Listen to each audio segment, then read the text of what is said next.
नमस्कार मेरी प्यारी फैमिली, मैं चांडाल बाबा। आज जो घटना मैं आपको बताने जा रहा हूं वो एक ऐसे अघोरी बाबा की कहानी है जिसने शव साधना के जरिए चांडाल बाबा बनने का सपना देखा था। साथियों, कहते हैं ना, लालच इंसान को कहीं का नहीं छोड़ता और यही लालच कई बार इंसान को अंधे रास्ते पर ले जाता है। कुछ ऐसा ही हुआ था इस अघोरी के साथ। इस अघोरी के पास पहले से ही कई रहस्यमय शक्तियां थीं, लेकिन उसकी भूख यहीं खत्म नहीं हुई। अपनी शक्तियों को और बढ़ाने के लिए उसने चांडाल सिद्धि करने का फैसला किया। चांडाल सिद्धि कोई साधारण सिद्धि नहीं होती, इसे करने से पहले शव साधना करनी पड़ती है। कहा जाता है कि इस साधना में जरा सी भी गलती इंसान की जान ले सकती है, लेकिन इस अघोरी ने हर डर को पीछे छोड़ते हुए शव साधना पूरी कर ली थी। अब सबसे बड़ा सवाल यही था कि क्या सच में उस अघोरी ने चांडाल सिद्धि प्राप्त कर ली थी, या फिर इस खतरनाक साधना का अंजाम कुछ और ही निकला। क्या उसे वो शक्ति मिली जिसकी चाह में उसने सब कुछ दांव पर लगा दिया था, या फिर उसके साथ ऐसा कुछ हुआ जिसकी उसने कभी कल्पना भी नहीं की थी। इन सभी सवालों के जवाब आपको इसी कहानी में मिलने वाले हैं, इसलिए अंत तक जरूर सुनिए। यह अघोरी गिरवन के घने जंगल में रहता था और उसी जंगल की खामोशियों के बीच उसने अघोरी बनने की साधना की थी। गांव वालों का कहना था कि यह अघोरी आत्माओं से बात करता था और श्मशान की राख से मूर्तियां बनाकर उनमें प्राण डाल देता था। साथियों, यह भी कहा जाता था कि यह जंगल के बीचों बीच एक रहस्यमय घेरा बनाता था, जिसके बीच कंकाल, नींबू, मिर्ची, सिंदूर, नारियल और मुंडों की माला रखकर अपनी खतरनाक साधना करता था। इतनी भयानक शक्तियां होने के बाद भी आखिर क्यों यह अघोरी चांडाल सिद्धि के पीछे पागल हो गया था? आखिर उसे ऐसा क्या चाहिए था जो उसे इस अंधे रास्ते पर खींच लाया? इन सारे राजों से पर्दा उठेगा इसी कहानी में। दोस्तों, आपकी जानकारी के लिए बता दूं कि चांडाल सिद्धि को तंत्र की सबसे बड़ी सिद्धियों में से एक माना जाता है। कहते हैं जो इसे सिद्ध कर लेता है वो मृत्यु को भी मात दे सकता है और अमृतत्व के बहुत करीब पहुंच जाता है। कहानी शुरू करने से पहले मैं आप सभी से एक छोटा सा निवेदन करना चाहता हूं। आप हमारी कहानियां देखते तो हो, लेकिन चैनल को सब्सक्राइब करना भूल जाते हो। अभी हमारे चैनल की रीच काफी डाउन चल रही है, इसलिए आपका एक सब्सक्राइब और एक लाइक हमारे लिए बहुत बड़ी ताकत बन सकता है। आपका सपोर्ट रहेगा तो मैं आपके लिए ऐसी ही सच्ची, डरावनी और रहस्यमय कहानियां लाता रहूंगा। तो चलिए, बिना आपका ज्यादा समय लिए इस खौफनाक और सच्ची घटना की कहानी को शुरू करते हैं। बात है आज से लगभग 9 से 10 साल पुरानी। गिरवन का माहौल उस समय पूरी तरह शांत रहता था। दिन में पक्षियों की आवाजें और रात में झिंगुरों की, लेकिन जंगल के बीचों बीच एक आवाज ऐसी थी जो कभी बंद नहीं होती थी। वो थी अघोरी की साधना और मंत्रों की गूंज। ऐसी गूंज जो पेड़ों से टकराकर पूरे जंगल में फैल जाती थी। कई बार तो ऐसा लगता था जैसे जंगल खुद उन मंत्रों के साथ सांस ले रहा हो। उसी जंगल से थोड़ी ही दूरी पर एक छोटा सा गांव था, जूनागढ़। गांव के लोग बताते हैं कि जिस श्मशान की राख से लोग दूर भागते थे, उसी राख को वो अघोरी अपने माथे, सीने और पूरे शरीर पर लगाता था। कहा जाता था कि वो श्मशान की राख बिना हाथ लगाए सिर्फ मंत्रों से उठाकर अपने पास बुला लेता था। गांव वालों की नजर में वो कोई साधारण इंसान नहीं, बल्कि चलता फिरता डर बन चुका था। इस अघोरी ने अपनी साधना को सिद्ध करने के लिए कई वर्षों तक इस जंगल में कठोर तपस्या की थी। ठंड, बारिश, भूख, कुछ भी उसकी साधना को रोक नहीं पाया। लोग उसे बाबा किनाराम के नाम से जानते थे। दिन में शायद ही कोई उसे देख पाता था, लेकिन जैसे ही रात ढलती और अमावस्या नजदीक आती, पूरा गांव सहम जाता था। हर अमावस्या की रात बाबा किनाराम जंगल के सबसे पुराने और डरावने हिस्से में अपना घेरा बनाता। उस रात उसके मंत्र इतने भयानक होते थे कि गांव के कच्चे घरों की दीवारें तक कांपने लगती थीं। महिलाएं बच्चों को सीने से लगाकर बैठ जातीं और बूढ़े लोग हनुमान चालीसा का पाठ करने लगते थे, क्योंकि गांव वालों का कहना था हर अमावस्या को होता था मौत का खेल। कभी किसी की अचानक तबीयत बिगड़ जाती तो कभी किसी की लाश जंगल के किनारे मिलती। अजीब बात यह थी कि उन शवों पर किसी जानवर के हमले के निशान नहीं होते थे, बस आंखें खुली होती, जैसे मौत से पहले कुछ ऐसा देखा हो जिसे इंसान देख नहीं सकता। गांव में धीरे धीरे ये अफवाह फैलने लगी कि बाबा किनाराम अपनी साधना के लिए बलि चाहता है। कुछ लोग कहते थे कि बाबा किनाराम अब सिर्फ अघोरी नहीं रहा, बल्कि किसी ऐसी शक्ति के संपर्क में आ चुका था जो उसे अंदर से बदल रही थी। उसकी आंखों में अब इंसानी चमक नहीं बल्कि अजीब सी जलन दिखने लगी थी। ऐसा लगता था जैसे वो किसी का इंतजार कर रहा हो या फिर किसी संकेत का। लेकिन असली डर तो तब शुरू हुआ जब एक अमावस्या की रात जंगल से ऐसी चीख सुनाई दी जैसी जूनागढ़ ने पहले कभी नहीं सुनी थी। और अगली सुबह जो देखा गया उसने पूरे गांव की रूह हिला दी। अगली सुबह जब जूनागढ़ के लोग उस चीख की दिशा में पहुंचे तो जंगल का नजारा बदला हुआ था। जहां रात को घना अंधेरा रहता था वहां जमीन काली पड़ चुकी थी, जैसे किसी ने आग नहीं बल्कि किसी और ही चीज को जलाया हो। पेड़ों की छाल झुलसी हुई थी और हवा में एक अजीब सी बदबू तैर रही थी जो ना धुएं की थी और ना सड़ी लाश की। गांव के सबसे बूढ़े आदमी ने बस इतना कहा, यह साधारण मौत नहीं है। उसी जगह एक पत्थर के पास एक युवक का शव पड़ा था। शरीर बिल्कुल सीधा, आंखें खुली हुई और चेहरे पर डर नहीं बल्कि अजीब सी शांति थी। गांव वाले समझ ही नहीं पा रहे थे कि डरें या चुप रहें। तभी किसी की नजर उसके गले पर पड़ी। वहां हल्का सा काला निशान था, जैसे किसी ने उंगलियों से नहीं बल्कि किसी अदृश्य चीज ने उसे छुआ हो। इसी बीच किसी ने कहा कि रात को उसने बाबा किनाराम को जंगल की गहराई में जाते देखा था। नंगे पैर, कंधे पर मुंडों की माला और हाथ में एक पुराना कपाल। उसकी चाल ऐसी थी जैसे वो इस दुनिया में चल ही नहीं रहा हो। ये सुनते ही गांव में फुसफुसाहट फैल गई। अब लोग खुलकर कहने लगे थे कि बाबा की साधना किसी गलत मोड़ पर जा चुकी है। उसी दिन दोपहर में एक बच्ची जो हमेशा चुप चुप रहती थी अचानक बोल उठी। उसने अपनी मां से कहा, रात को जंगल में काले लोग घूम रहे थे, उनके पैर जमीन को छू ही नहीं रहे थे। मां ने पहले तो डांटा, लेकिन जब बच्ची रोने लगी और बेहोश हो गई तब डर सच में घर घर फैल गया। वैद्य ने बताया कि बच्ची पर किसी भारी चीज की छाया पड़ी है। शाम ढलते ही गांव के कुछ लोग हिम्मत करके जंगल की ओर गए। वो जानना चाहते थे कि आखिर बाबा किनाराम कर क्या रहा है। जैसे जैसे वो अंदर बढ़े मंत्रों की धीमी धीमी आवाज सुनाई देने लगी। ये मंत्र पहले जैसे तेज नहीं थे बल्कि फुसफुसाहट जैसे थे, मानो कोई बहुत पास आकर कान में बोल रहा हो।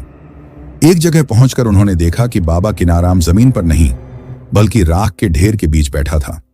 उसकी आंखें बंद थीं लेकिन शरीर हिल नहीं रहा था। उसके चारों ओर कुछ परछाइयां घूम रही थीं, लंबी, टेढ़ी मेढ़ी, इंसानी आकार की, लेकिन इंसान जैसी नहीं। तभी अचानक बाबा की आंखें खुली और सीधा उसी दिशा में देखी जहां गांव वाले छुपे थे। उस नजर में गुस्सा नहीं था बल्कि पहचान थी, जैसे वो पहले से जानता हो कि कोई उसे देखने आएगा। अगले ही पल हवा तेज हो गई, मशालें बुझ गईं और पूरा जंगल अंधेरे में डूब गया। गांव वालों ने भागने में ही भलाई समझी, लेकिन पीछे से एक आवाज आई, भारी, टूटी फूटी और इंसानी नहीं लग रही थी। अब पीछे हटना मना है, खेल शुरू हो चुका है। और उसी रात जूनागढ़ में एक और दरवाजा खुला, ऐसा दरवाजा जो बरसों से बंद था। कहानी अभी और डरावनी होने वाली है। आगे वो होगा जिसकी किसी ने कल्पना भी नहीं की थी। रात गहरी हो चुकी थी। जूनागढ़ में उस दिन कोई चूल्हा नहीं जला। जिन घरों में आम दिनों में हंसी की आवाजें आती थीं, वहां आज सन्नाटा था। हर दरवाजे के पीछे लोग सांस रोककर बैठे थे, जैसे बाहर की हवा में ही कुछ जहरीला घुल गया हो। जंगल की तरफ से कभी कभी हल्की सी गूंज आती, मानो कोई बहुत दूर से किसी को पुकार रहा हो। और हर बार वो आवाज सुनकर लोगों का दिल और जोर से धड़कने लगता। उसी रात गांव के मंदिर के पुजारी को नींद में झटका लगा। उसने सपना देखा कि मंदिर की घंटी अपने आप बज रही है, लेकिन जब उसने आंख खोली तो घंटी नहीं बल्कि उसकी छाती कांप रही थी। बाहर निकला तो देखा मंदिर की दीवार पर किसी ने राख से कुछ चिन्ह बना दिए थे। वो चिन्ह साधारण नहीं थे। पुजारी के हाथ कांपने लगे क्योंकि उसने ये निशान पहले सिर्फ तंत्र की पुरानी किताबों में देखे थे। सुबह होते होते खबर फैल गई कि जंगल के किनारे रहने वाला एक चरवाहा रात में गायें चराने गया था और वापस नहीं लौटा। उसकी लाठी टूटी हुई मिली, लेकिन शरीर का कोई पता नहीं था। सिर्फ जमीन पर गोल गोल राख बिखरी हुई थी, जैसे किसी ने वहां बैठकर कुछ किया हो। गांव वालों को अब यकीन होने लगा था कि यह सब बाबा किनाराम की साधना का ही असर है। उधर जंगल के भीतर बाबा किनाराम की हालत भी बदल चुकी थी। उसका शरीर पहले जैसा नहीं रहा था। नसें उभरी हुई थीं और सांस लेते वक्त उसकी छाती से अजीब सी आवाज निकलती थी। वो कई दिनों से सोया नहीं था। कभी ध्यान में बैठ जाता, कभी अचानक उठकर जोर जोर से हंसने लगता। उसके चारों ओर अब सिर्फ परछाइयां नहीं बल्कि ठंडी सी मौजूदगी महसूस होने लगी थी। एक रात उसने श्मशान में एक नया घेरा बनाया। इस बार उसमें सिर्फ राख और कपाल नहीं थे, बल्कि गांव से लाई गई कुछ चीजें भी थीं। एक बच्चे की चप्पल, एक औरत की चूड़ी और एक बूढ़े आदमी की पगड़ी। इन सब को देखकर ऐसा लग रहा था जैसे ये साधना अब सिर्फ उसकी नहीं रही, बल्कि पूरे गांव को अपने घेरे में ले चुकी हो। उसी समय गांव की एक औरत जो महीनों से बीमार थी, अचानक उठकर बैठ गई। उसकी आंखें पूरी तरह सफेद हो चुकी थीं। उसने बिना किसी को देखे कहा, वो पूरा नहीं हुआ है, उसे अभी और चाहिए। इतना कहकर वो जमीन पर गिर पड़ी। जब होश आया तो उसे कुछ भी याद नहीं था। दिन बीतते गए, लेकिन हालात सुधरने की बजाय और बिगड़ते चले गए। जानवर बिना वजह मरने लगे, कुओं का पानी कड़वा हो गया, बच्चे रात में चीखते हुए उठने लगे और कहते कि कोई उनके कान में फुसफुसाता है। गांव के बुजुर्गों ने तय किया कि अब चुप रहना मौत को बुलाने जैसा है। उन्होंने बाहर से एक तांत्रिक को बुलवाया। कहा जाता था कि वो कई बड़ी साधनाओं को रोक चुका है। जब वो गांव पहुंचा तो जंगल की तरफ देखते ही उसका चेहरा उतर गया। उसने साफ कहा, जिस रास्ते पर यह अघोरी गया है वहां से लौटना आसान नहीं होता। ये साधना अब आधी नहीं, पूरी होनी चाहती है। उस रात तांत्रिक जंगल में गया, लेकिन अकेला नहीं, साथ में गांव के 5 लोग भी थे। जैसे ही वो उस जगह पहुंचे जहां बाबा किनाराम साधना करता था, हवा अचानक ठंडी हो गई। मशाल की लौ कांपने लगी। तांत्रिक ने मंत्र पढ़ना शुरू किया, लेकिन उसके शब्द बीच में ही अटक गए। सामने राख के ढेर से एक आकृति उठने लगी। वो बाबा किनाराम ही था, लेकिन पूरी तरह नहीं। उसका चेहरा आधा इंसान का था और आधा किसी और ही चीज का। आंखें लाल नहीं थीं, बल्कि खाली थीं, जैसे उनमें कुछ बचा ही ना हो। उसने तांत्रिक की तरफ देखा और मुस्कुराया। उस मुस्कान में दर्द नहीं, बल्कि घमंड था। तांत्रिक समझ गया कि देर हो चुकी है। उसने गांव वालों को पीछे हटने को कहा, लेकिन जंगल ने रास्ता बंद कर दिया। पेड़ ऐसे खड़े हो गए जैसे दीवार बन गए हों। उसी पल जंगल के भीतर से कई आवाजें आने लगीं, हंसी, रोना, कराह, सब एक साथ। गांव के एक आदमी ने भागने की कोशिश की, लेकिन वो जमीन पर गिर पड़ा, जैसे किसी ने उसके पैर पकड़ लिए हों। उसकी चीख कुछ ही सेकंड में खामोशी में बदल गई। बाकी लोग पत्थर की तरह खड़े रह गए। तांत्रिक ने आखिरी बार जोर से मंत्र पढ़ा और अपने माथे पर सिंदूर लगाया। अचानक जमीन फटी और राख का तूफान उठ खड़ा हुआ। कुछ दिखाई नहीं दे रहा था। जब हवा थमी तो वहां से बाबा किनाराम गायब था। तांत्रिक घुटनों के बल बैठ गया। उसने कहा, वो अब इस जंगल तक सीमित नहीं रहेगा। अगले दिन गांव में सन्नाटा और गहरा हो गया। लोग जिंदा थे, लेकिन जैसे आत्मा कहीं और भटक रही हो। कुछ लोगों ने गांव छोड़ने का फैसला किया, कुछ ने घरों पर ताले जड़ दिए, लेकिन रात होते ही वही आवाजें फिर लौट आईं। कभी किसी के दरवाजे पर हल्की सी दस्तक होती, कभी कोई नाम लेकर बुलाता। जो आवाज के पीछे जाता वो बदल कर लौटता, चुप, गुमसुम और खाली आंखों वाला। जंगल अब सिर्फ जंगल नहीं रहा था, वो एक इंतजार बन चुका था। और बाबा किनाराम वो साधक नहीं रहा था, वो कुछ और बन चुका था, कुछ ऐसा जो अभी पूरा नहीं हुआ था। और यही वजह थी कि अमावस्या की अगली रात गिरवन के बीचों बीच फिर से मंत्रों की आवाज गूंजने लगी, पहले से ज्यादा गहरी, पहले से ज्यादा भूखी। अमावस्या की वो रात बाकी रातों जैसी नहीं थी। आसमान में बादल ऐसे जमे थे जैसे किसी ने उन्हें कील से टांग दिया हो। हवा बिल्कुल थमी हुई थी, लेकिन फिर भी गांव के हर कोने में एक अजीब सी ठंडक फैल रही थी। जूनागढ़ के लोग अपने अपने घरों में बंद थे, खिड़कियों पर मोटे कपड़े डाल दिए गए थे। फिर भी लगता था जैसे अंधेरा अंदर घुसने की कोशिश कर रहा हो। गांव के बाहर कच्चे रास्ते पर एक पुरानी जीप आकर रुकी। उससे एक आदमी उतरा, उम्र करीब 40-45 साल, चेहरे पर थकान और आंखों में बेचैनी। उसका नाम था मोहनलाल। वो पहले इसी गांव में रहता था, लेकिन सालों पहले यहां से चला गया था। उसे किसी ने नहीं बुलाया था, फिर भी वो लौट आया था। बाद में उसने बताया कि पिछले 3 रातों से उसे सपने में एक ही आवाज सुनाई दे रही थी, वापस आ जा। मोहनलाल जब गांव में घुसा तो उसे ऐसा लगा जैसे गांव उसे पहचान ही नहीं रहा। जिन गलियों में वो खेला था वहां अब अजीब सी चुप्पी थी। एक घर के बाहर उसने देखा कि एक बूढ़ी औरत जमीन पर बैठी राख से कुछ बना रही थी। उसने पूछा तो औरत ने सिर उठाए बिना कहा, रास्ता मत पूछ, सब रास्ते एक ही जगह जाते हैं। ये सुनकर मोहनलाल के रोंगटे खड़े हो गए। उधर जंगल के अंदर जहां कभी बाबा किनाराम साधना करता था, वहां अब जमीन पर अजीब निशान उभर आए थे, जैसे किसी ने भीतर से मिट्टी को धकेला हो। पेड़ों की जड़ें बाहर निकल आई थीं और उन पर सूखी खोपड़ियों जैसी आकृतियां बन गई थीं। रात के सन्नाटे में वहां से कभी कभी धीमी हंसी सुनाई देती थी, लेकिन जब कोई पास जाता तो सब शांत हो जाता।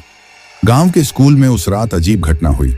चौकीदार ने देखा कि क्लासरूम के अंदर ब्लैक बोर्ड अपने आप भर रहा है। सफेद चौक से एक ही वाक्य बार बार लिखा जा रहा था, अधूरा हूं। चौकीदार डर के मारे भागा, लेकिन अगले दिन उसकी जुबान काम नहीं कर रही थी। डॉक्टर ने कहा कोई बीमारी नहीं, लेकिन वो आदमी फिर कभी बोल नहीं पाया। इसी बीच गांव के कुएं से पानी भरने गई एक लड़की अचानक चीख पड़ी। उसने कहा पानी में उसे अपना चेहरा नहीं, किसी और का चेहरा दिख रहा है। जब लोग दौड़कर पहुंचे तो पानी एकदम साफ था, लेकिन लड़की की आंखें पूरी तरह लाल हो चुकी थीं। वो बार बार कहे जा रही थी, वो ऊपर आ रहा है। मोहनलाल को अब यकीन हो चला था कि कुछ बहुत गलत हो चुका है। उसने गांव के बुजुर्गों से बात की। तब उसे बाबा किनाराम की पूरी कहानी बताई गई। उसने ध्यान से सब सुना और फिर बोला, अगर ये वही है जो मैं सोच रहा हूं, तो ये सिर्फ बाबा नहीं है, ये उसकी अधूरी चाह है जो अब रूप ले चुकी है। उस रात मोहनलाल अकेला जंगल की तरफ गया। उसके हाथ में एक पुरानी डायरी थी जो उसके पिता की थी। उसके पिता कभी तंत्र मंत्र की किताबें पढ़ा करते थे। डायरी के पन्ने पलटते हुए मोहनलाल बार बार एक नाम पर आकर रुक रहा था, चांडाल छाया। लिखा था कि अगर साधना अधूरी रह जाए तो साधक खुद नहीं बचता, उसकी लालसा बच जाती है। जैसे ही वो उस पुराने साधना स्थल के पास पहुंचा, हवा अचानक चलने लगी। सूखे पत्ते गोल गोल घूमने लगे। मोहनलाल को ऐसा लगा जैसे कोई पीछे खड़ा है। उसने मुड़कर देखा, लेकिन वहां कोई नहीं था। तभी उसके कान के पास एक फुसफुसाहट आई, तू देर से आया है। अचानक जमीन से एक हाथ बाहर निकला, मिट्टी से सना हुआ, ठंडा और असली। मोहनलाल पीछे गिर पड़ा। उसके सामने धीरे धीरे एक आकृति उभरने लगी। वो पूरी तरह इंसान जैसी नहीं थी, लेकिन पूरी तरह परछाई भी नहीं। उसकी आंखें गहरी थीं, जैसे उनमें रात भरी हो। उसी वक्त गांव में मंदिर की घंटी अपने आप बजने लगी। कोई वहां नहीं था, फिर भी आवाज इतनी तेज थी कि पूरे गांव में सुनाई दी। लोग बाहर निकल आए।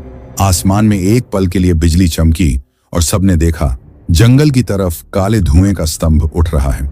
गांव के बच्चों ने एक साथ रोना शुरू कर दिया।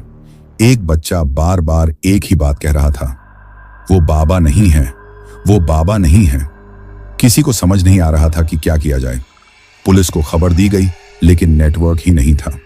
मोहनलाल ने हिम्मत जुटाकर उस आकृति से पूछा, तू क्या चाहता है? जवाब में एक भारी आवाज गूंजी, पूरा होना। तभी उसके आसपास की जमीन कांपने लगी। दूर कहीं किसी जानवर के चिल्लाने की आवाज आई। फिर अचानक सब शांत। अगली सुबह जंगल के किनारे एक नया पत्थर दिखाई दिया। वो पत्थर पहले वहां नहीं था। उस पर राख से कुछ लिखा था, लेकिन शब्द ऐसे थे जैसे जानबूझकर अधूरे छोड़े गए हों। गांव वालों को अब यकीन हो गया था कि ये सिर्फ शुरुआत है।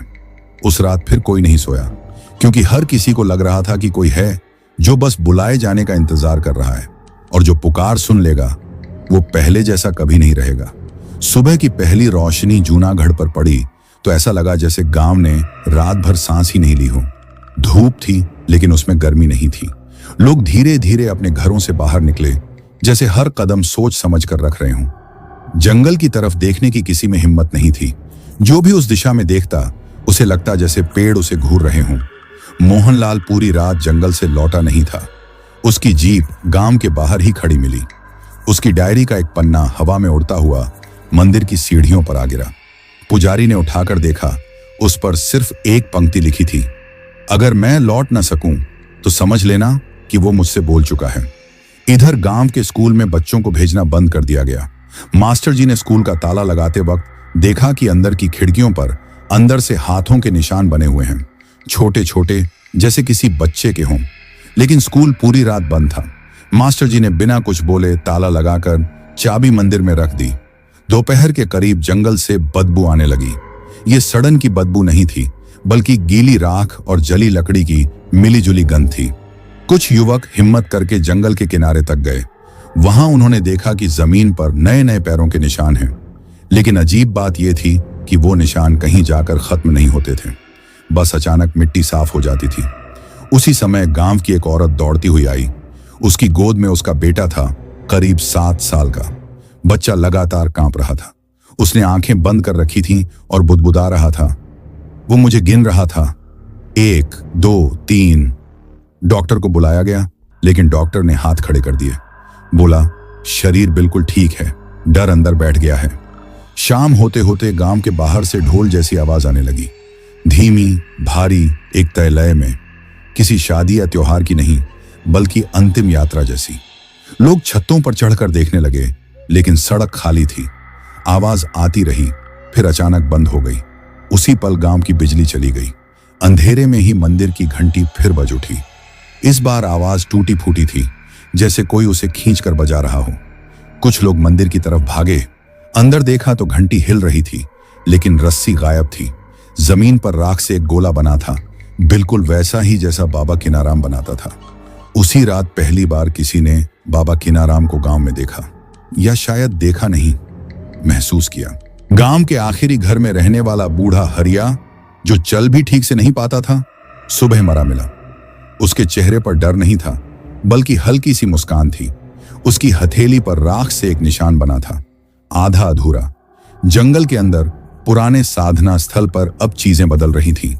जहां पहले सिर्फ राख और कपाल थे, वहां अब पत्थरों की एक अजीब संरचना बन गई थी, जैसे किसी ने बिना हाथ लगाए पत्थरों को जोड़ दिया हो।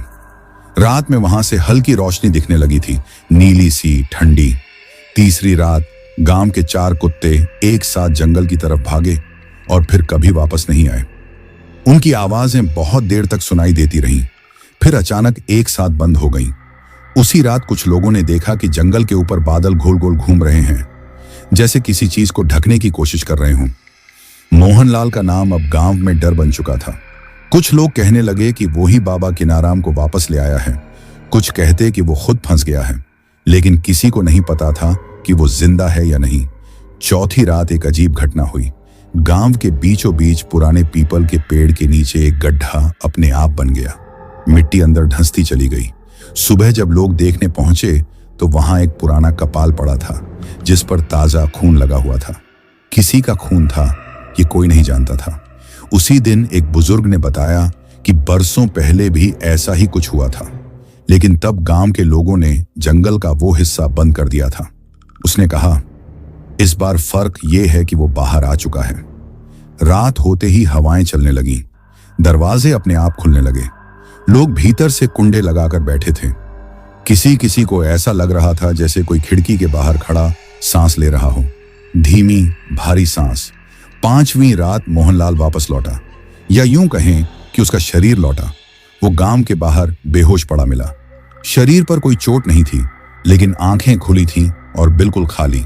जब उसे होश आया तो उसने सिर्फ इतना कहा, वो बाबा नहीं है, वो उसकी अधूरी मौत है। उसके बाद मोहनलाल ने बोलना बंद कर दिया, लेकिन रात में वो उठकर बैठ जाता और जंगल की तरफ देखता रहता। उसकी आंखों से आंसू बहते रहते, लेकिन चेहरा पत्थर का बना रहता। छठी रात जंगल से किसी औरत के रोने की आवाज आई। आवाज पहचान की थी। गांव वालों ने कहा, यह तो नीरा की आवाज है, नीरा जो 3 साल पहले मरी थी।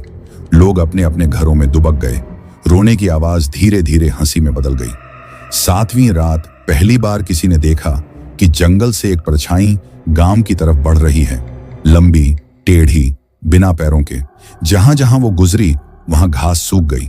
हर रात कुछ नया होता रहा। डर अब आदत बन चुका था, लेकिन किसी को यह नहीं पता था कि जो आ रहा है वो अभी भी पूरा नहीं हुआ है। और जैसे जैसे अगली अमावस्या नजदीक आ रही थी, जंगल की खामोशी और गहरी होती जा रही थी, मानो कोई बहुत बड़ा सच बाहर आने के लिए बेचैन हो। अमावस्या से ठीक 1 रात पहले गांव में अजीब बेचैनी फैल गई। हवा चल रही थी, लेकिन पत्ते हिल नहीं रहे थे।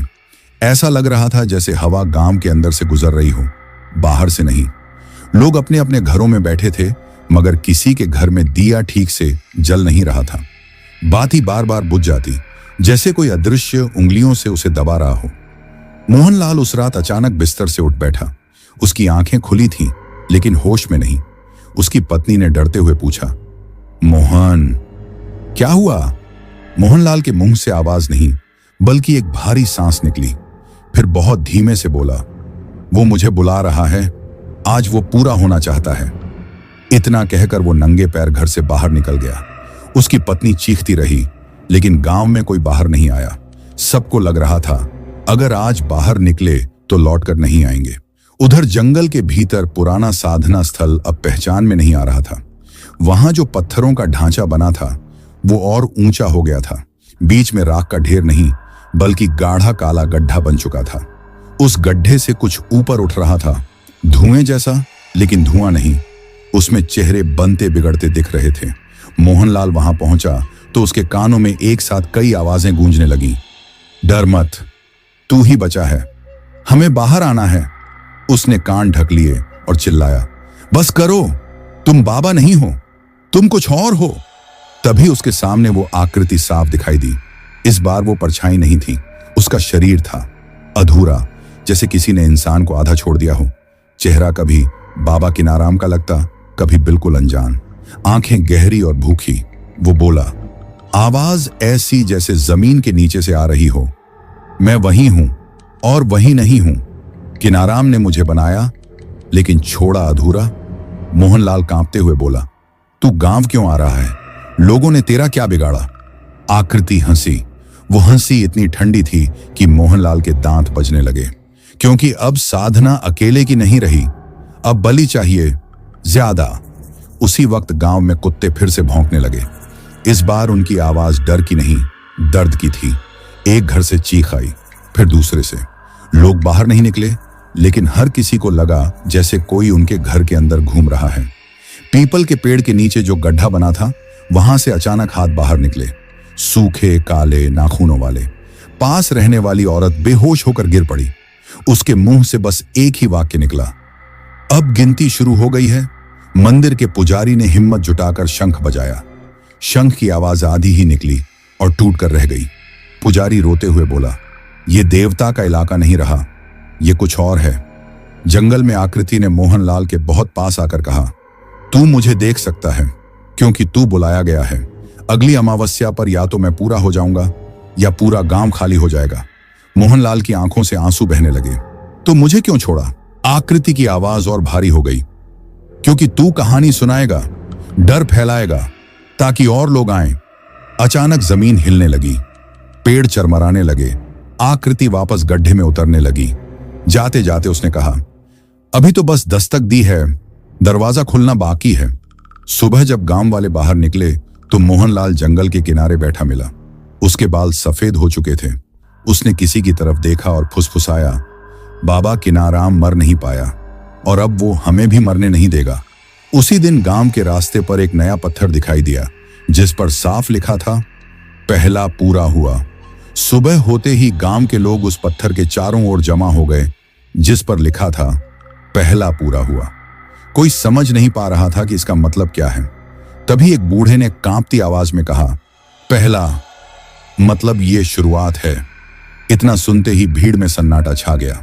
हर किसी को लग रहा था जैसे अगला नाम कहीं हवा में लिखा जा रहा हो। उसी वक्त मोहनलाल अचानक चीख पड़ा। उसने अपना सिर पकड़ लिया और बोला, वो गिन रहा है, अब धीरे धीरे गिन रहा है। एक आदमी ने डरते हुए पूछा, किसे गिन रहा है? मोहनलाल ने आंख उठाकर देखा।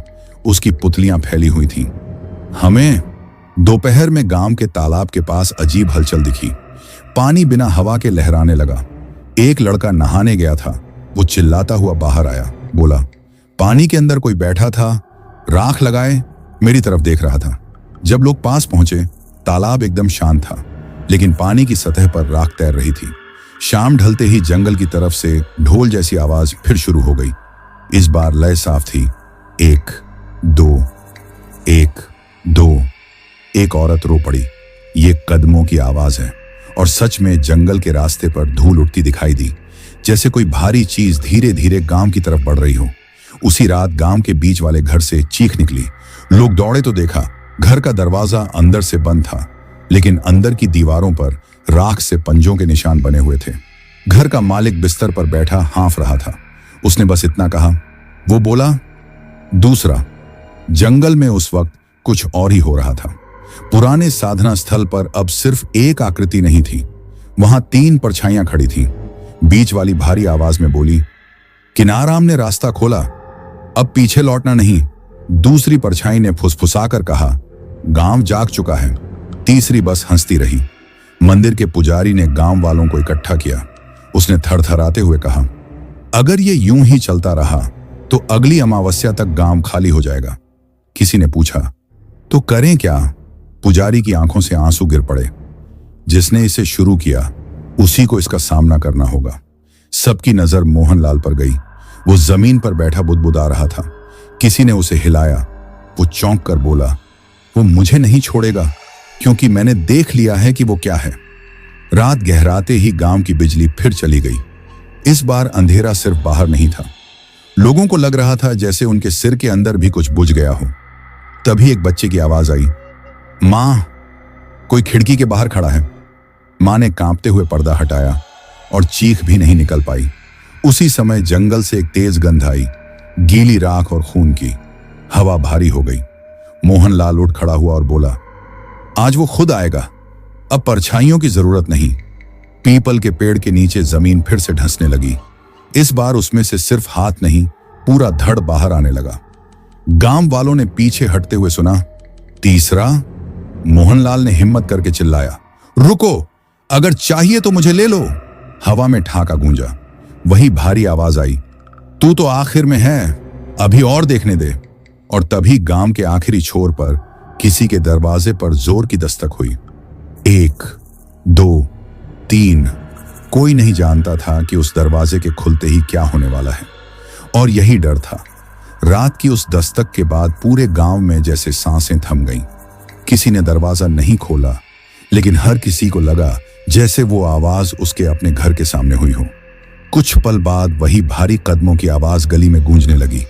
मिट्टी पर पड़ते कदम, रुकते, फिर आगे बढ़ते। कोई दिख नहीं रहा था, लेकिन मौजूदगी इतनी साफ थी कि लोग दीवारों से सटकर बैठ गए। उस गली के आखिरी घर में रहने वाली सरोज अचानक बोल उठी, ये मेरे पिता की चाल है। लोग चौंक गए। उसके पिता सालों पहले श्मशान में मरे थे। सरोज की आंखों से आंसू बह रहे थे। उसने फुसफुसाकर कहा, वो ऐसे ही चलते थे, एक पैर थोड़ा घसीटकर। उसी वक्त बाहर से आवाज आई, सरोज। बस नाम, और फिर खामोशी। सरोज की चीख निकल गई। गांव वालों ने दरवाजा तोड़ा।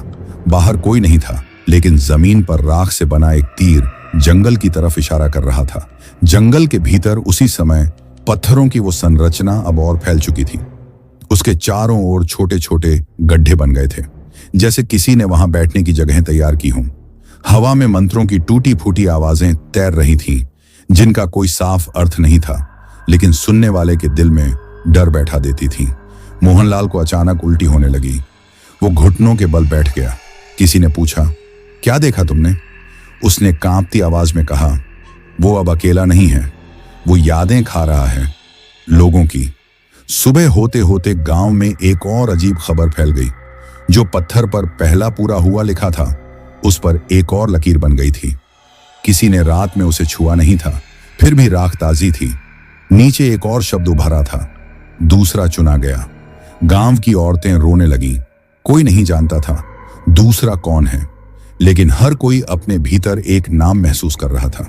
डर अब बाहर नहीं, अंदर बस चुका था। दोपहर में गांव के बाहर से एक अजनबी आया। लंगड़ा सा आदमी, हाथ में कपड़े में बंधा कुछ। उसने खुद को रामदास बताया और कहा, मैं किनाराम को जानता था। ये सुनते ही सब सन्न रह गए। रामदास ने जमीन पर कपड़ा खोला। उसमें एक पुरानी खोपड़ी थी, जिस पर तांत्रिक चिन्ह बने थे। ये उसकी पहली साधना की गवाही है, उसने कहा, और ये बताती है कि जो उठ रहा है वो पूरा नहीं हुआ। उसी शाम तालाब का पानी अचानक सूखने लगा। लोग दौड़े तो देखा नीचे कीचड़ में पैरों के निशान हैं, बहुत सारे, लेकिन तालाब के अंदर जाने का कोई रास्ता नहीं था। एक बच्चा बोला, वो पानी पी गया। कोई हंसा नहीं, किसी में हिम्मत नहीं थी। रात में मंदिर के पुजारी ने फिर कोशिश की। उसने मंत्र पढ़ते हुए कहा, अगर तू यहां है तो अपना नाम बता। हवा तेज हो गई, दीपक बुझ गए। अंधेरे में एक आवाज गूंजी, नाम से क्या बदलेगा, भूख वही है। उसी पल मंदिर की दीवार पर राख से एक चेहरा उभर आया, अधूरा टूटा हुआ। पुजारी गिर पड़ा। जब लोग उसे उठाने पहुंचे तो उसके कान से खून निकल रहा था। वो बस बुदबुदा रहा था, मैंने उसे देखा, वो किनाराम नहीं था, गांव के बाहर खेतों में उस रात फसल जल गई। आग नहीं लगी थी, फिर भी पौधे काले पड़ गए थे। किसान रोते हुए बोले, जैसे किसी ने छू लिया हो। और सच में हर पौधे पर उंगलियों जैसे निशान थे। मोहनलाल ने रामदास को अलग ले जाकर पूछा, इसे रोका कैसे जाए? रामदास ने आंखें झुका ली। या तो साधना पूरी हो या साधक खत्म हो। साधक तो मर चुका है, मोहनलाल चिल्लाया। रामदास ने उसकी तरफ देखा। नहीं, वो अभी भी कहीं सांस ले रहा है। अगली रात गांव के बच्चों ने एक साथ नींद में बोलना शुरू किया। सब एक ही बात कह रहे थे, आ रहा है, आ रहा है। माएं बच्चों को हिलाती रहीं, लेकिन बच्चे आंखें खोले बिना वहीं दोहराते रहे। जंगल की तरफ से रोशनी उठी, नीली नहीं, पीली नहीं, राख जैसी सफेद। उस रोशनी में आकृति साफ दिखने लगी। अब वो चल रहा था। हर कदम के साथ जमीन धंसती जा रही थी। हवा में एक आवाज गूंज रही थी, तीसरा। गांव वालों ने मिलकर रास्ता रोकने की कोशिश की, मशालें जलाईं। रामदास ने खोपड़ी जमीन पर रखकर मंत्र पढ़ना शुरू किया। कुछ पल को हवा रुकी, आकृति ठिठकी। मोहनलाल चिल्लाया, अभी अभी रोको इसे। लेकिन तभी खोपड़ी फट गई, राख चारों तरफ उड़ गई। रामदास पीछे गिर पड़ा। उसकी आंखें खुली थीं, लेकिन पुतलियां गायब। वो धीमे से बोला, देर हो गई। आकृति फिर आगे बढ़ी। इस बार उसके पीछे परछाइयों की कतार थी। गांव के लोग पीछे हटते गए। कोई गिरा, कोई रोया, कोई चुपचाप देखता रहा। पीपल के पेड़ के नीचे जमीन पूरी तरह खुल चुकी थी। अंदर अंधेरा नहीं था, बल्कि एक गहराई थी, जैसे वहां कोई अंत नहीं। आकृति वहां रुकी और बोली, अब नाम चाहिए। मोहनलाल आगे बढ़ा। उसकी आवाज टूट रही थी, अगर नाम चाहिए तो मेरा ले लो। हंसी गूंजी। तू आखिर में, पहले गांव। और तभी गांव के बीच से किसी और की आवाज आई, रुको। सब मुड़े। सरोज आगे खड़ी थी। उसकी आंखों में डर नहीं था। जिसे तुम ढूंढ रहे हो वो मैं हूं, उसने कहा। हवा थम गई, परछाइयां ठिठक गईं। आकृति ने सिर झुकाया तो गिनती सही थी। उस पल किसी को नहीं पता था कि सरोज क्यों आगे आई। सरोज का नाम सुनते ही चारों ओर की हवा कुछ सख्त हो गई। वह चुपचाप आगे आई। उसके पैर मिट्टी पर नरम नरम से चल रहे थे, जैसे हर कदम किसी बीते जख्म को हिला रहा हो। उसने सबको देखा। उसकी आवाज धीमी मगर पक्की थी, अगर मुझे लेना है तो लो, पर एक बात याद रखो, मैंने बचपन में वही देखा था जो तुम सबने आज देखा है। मैं अकेली नहीं आई। किसी ने सवाल किया, क्या मतलब? तुमने क्या देखा था? सरोज ने चश्मा पोंछते हुए कहा, मैंने तब गांव के कुएं में कांच की वह छिपी हुई शीशी निकाली थी जिस पर लाल रंग था। मैंने मम्मी को बताया था। उसने डांटा और कहा, फेंक दे, पर मैंने छुपा ली। उसके होंठों पर हल्की सी हंसी थी, पर आंखें सूनी। वो शीशी खोलते ही आवाज आई थी, हम आ गए हैं। तब से कभी कभी मेरी रातें कटती नहीं थी। हवा फिर से चल पड़ी, पर इस बार लोग समझ गए कि वो हवा नहीं, कोई मौजूदगी है जो सुनना चाहती है। रामदास ने धीमा स्वर में कहा, छोटी चीजें बिसात पर गिरती हैं, एक शीशी, एक खोपड़ी, ये सब चेन की कड़ियाओं हैं। किनाराम ने कभी अकेले नहीं किया। उसने बीज बोए और अब फसल लगी है। किसी ने पूछा, तो क्या बचने का कोई तरीका है? रामदास ने सिर झुकाया, है, पर उसकी कीमत बड़ी है। उस रात गांव के बीचों बीच एक पुराना चूल्हा अचानक जल उठा। लोगों ने सोचा पहले तो कोई घर में भूखा होगा, पर चूल्हे के पास राख के घुमावों में छोटे छोटे निशान दिखे, बच्चों के जैसे, फिर एक ही आकार के बड़े निशान, जैसे किसी ने किसी बच्चे को थाम कर खींचा हो। चूल्हे के पास एक सूतली पर पुराने सिक्के और एक टूटे हुए आईने के टुकड़े रखे थे। सरोज ने धीरे से कहा, यह वही खेल है, खुद से जुड़े टुकड़े। उसी वक्त मोहल्ले के बाहर एक झरझरा सा आदमी आकर गिर पड़ा। वह चीखता हुआ बोल रहा था, वह गिनती पूरी कर रहा है, पहला, दूसरा, तीसरा, मैंने गिनती सुनी। उसके हाथ कांप रहे थे और आंखों में पलकें थीं, पर वे कुछ भी नहीं देख रही थीं। उसे उठाकर भीतर रखा गया, पर उसके होंठों से बार बार वहीं अटकी हुई गिनती निकलती रही, 4, 4, 4। लोग थरथराते हुए उसके चेहरे की तरफ देखते रहे, मानो वही संख्या किसी आग का सिंहासन बना दे। अगला सीन तब हुआ जब रात के पहरेदार ने बताया कि पेड़ों की टहनियां अचानक जैसे हाथ बनी हुई थीं। उन्हें देखकर ऐसा लगा मानो वे किसी को पकड़ने की कोशिश कर रही हों। पूजी ने देखा कि पेड़ों की जड़ें जमीन से ऊपर उठकर जमीन पर निशान छोड़ रही थीं, और उन निशानों के बीच एक छोटा सा कागज फंसा था।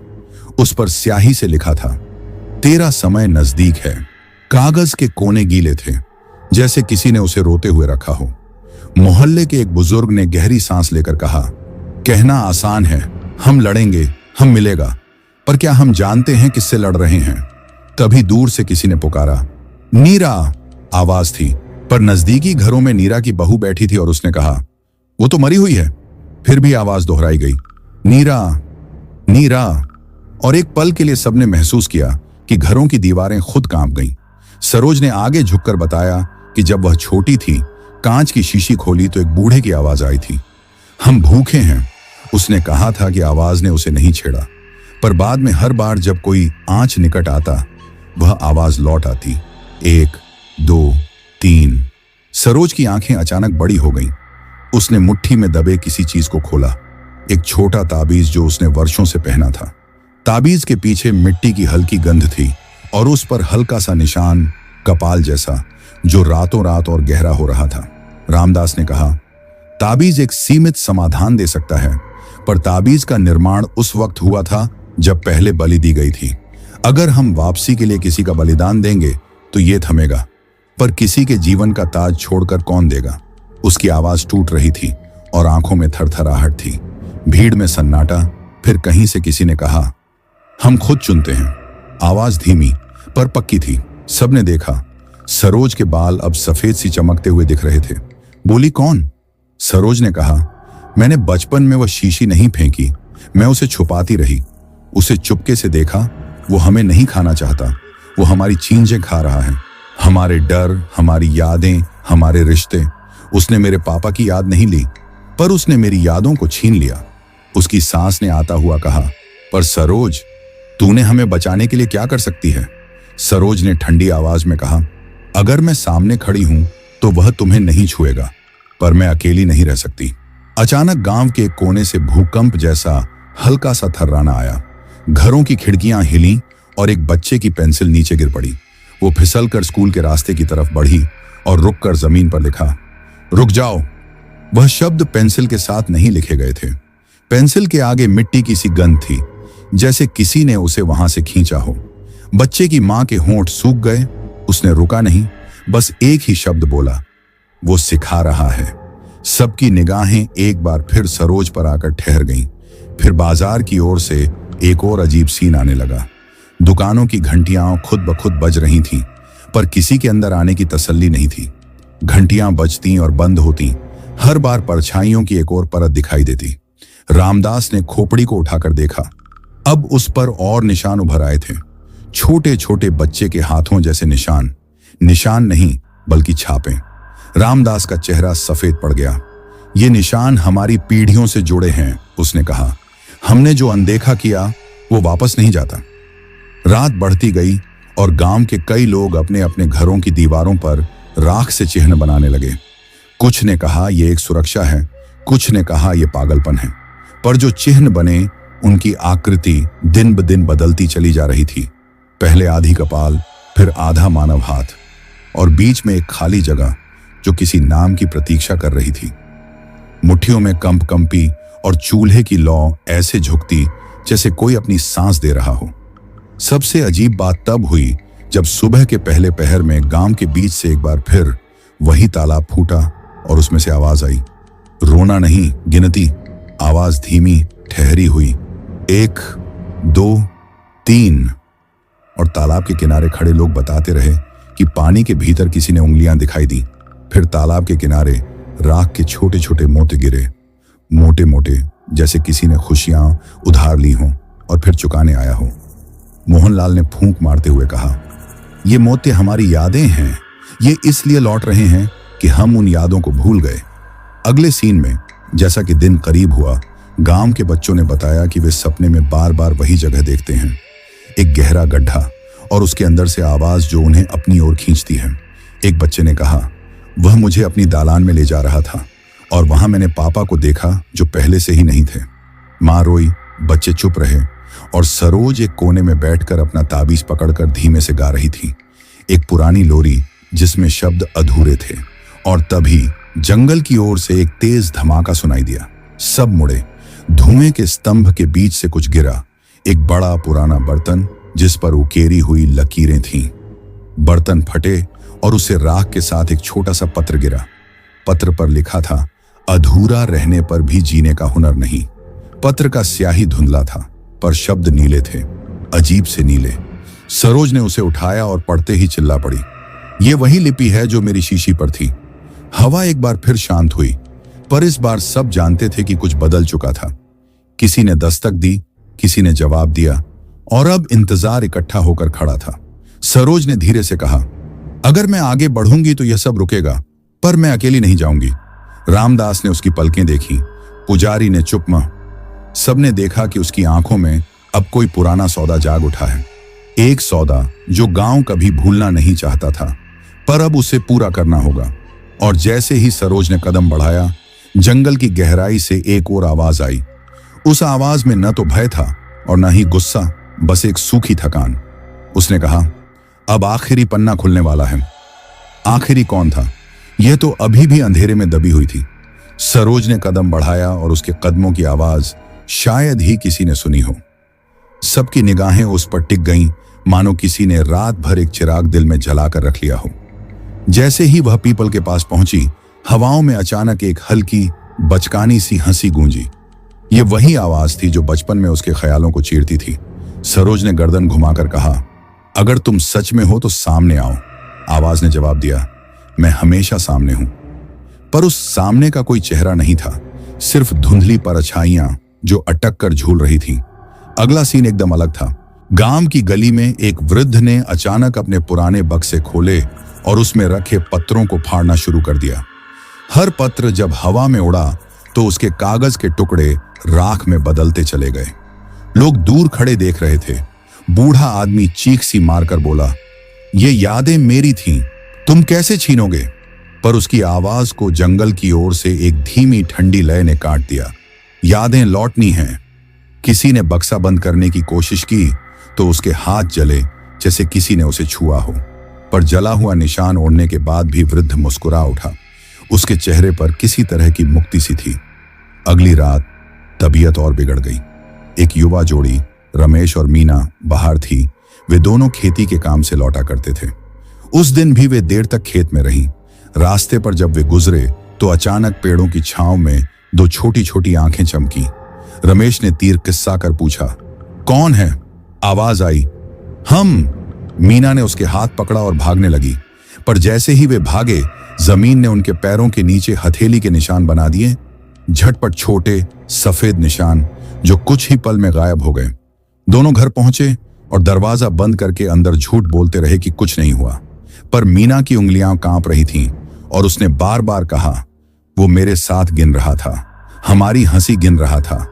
एक अलग कोने में नीरा की बहू ने सपना देखा कि नीरा अपने घर के आंगन में बैठी है और किसी को पुकार रही है, लौटा दे मेरा पल्लू।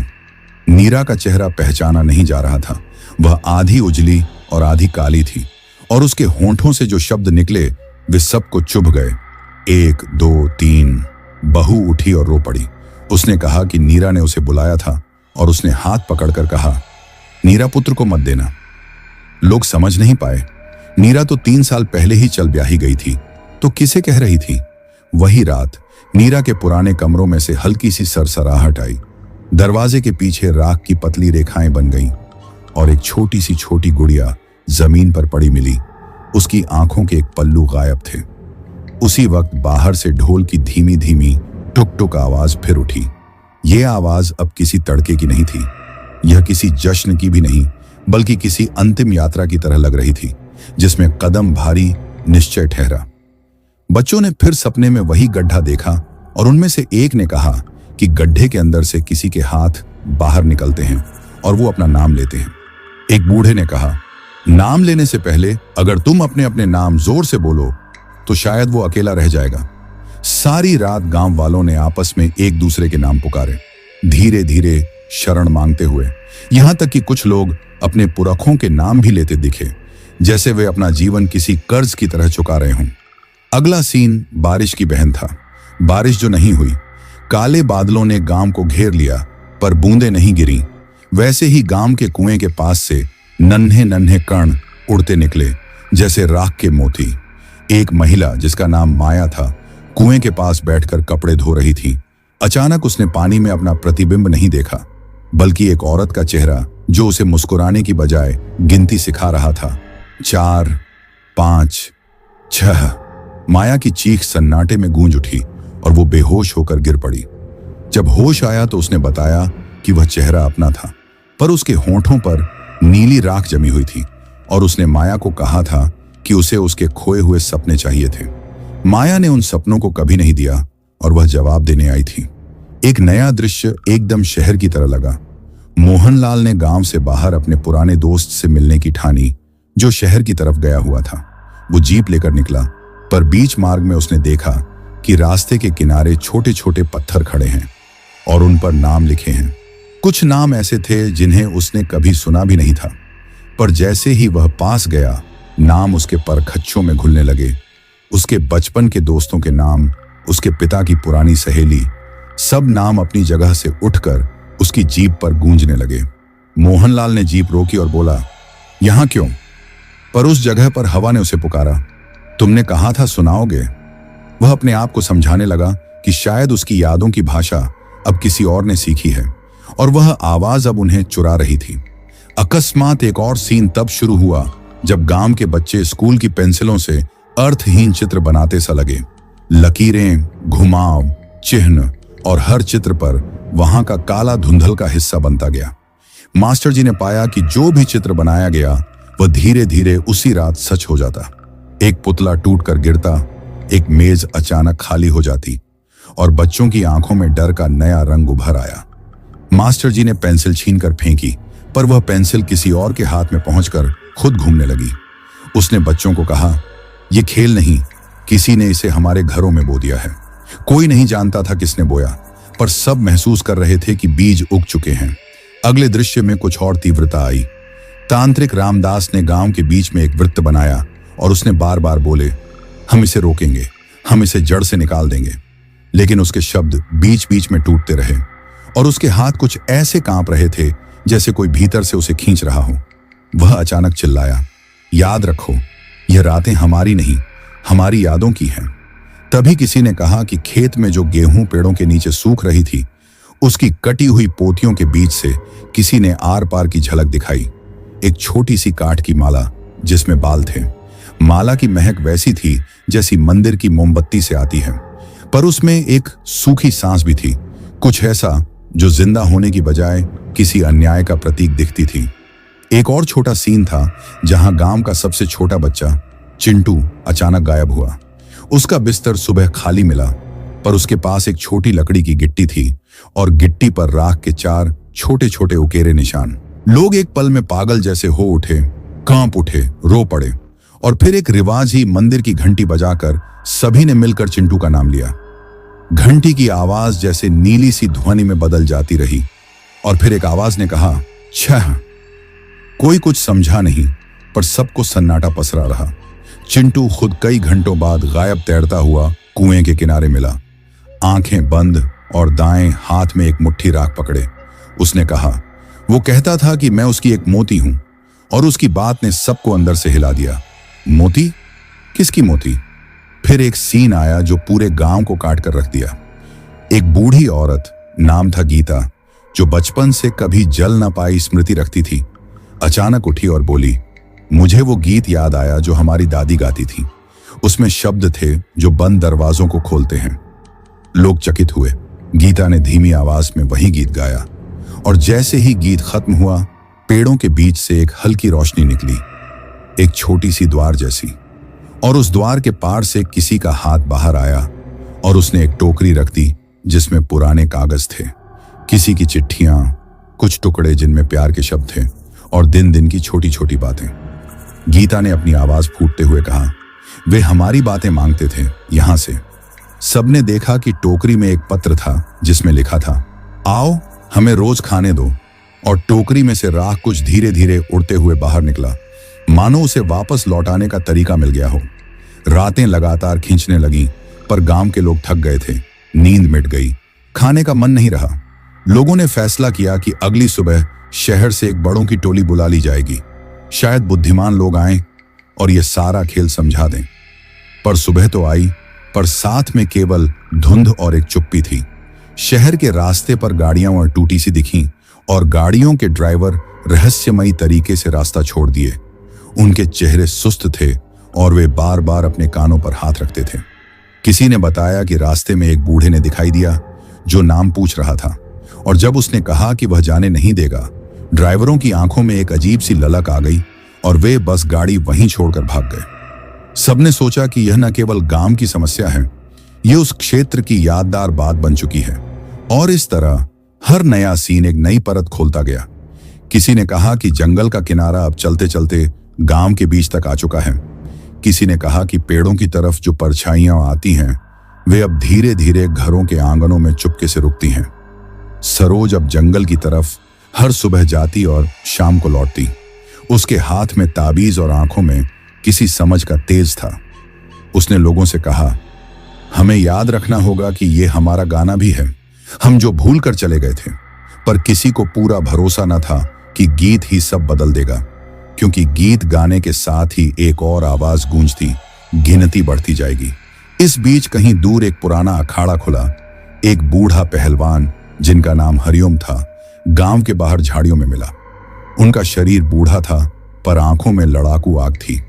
हरिओम ने बताया कि जब वह जंगल से गुजरा तो उसे एक बच्चे की हंसी सुनाई दी और उसके भीतर एक खंडहर सा घर था, जहां लोग आधे अधूरे रूप में बैठे थे। और किसी ने चिल्लाकर कहा, हमें पूरा कर दो।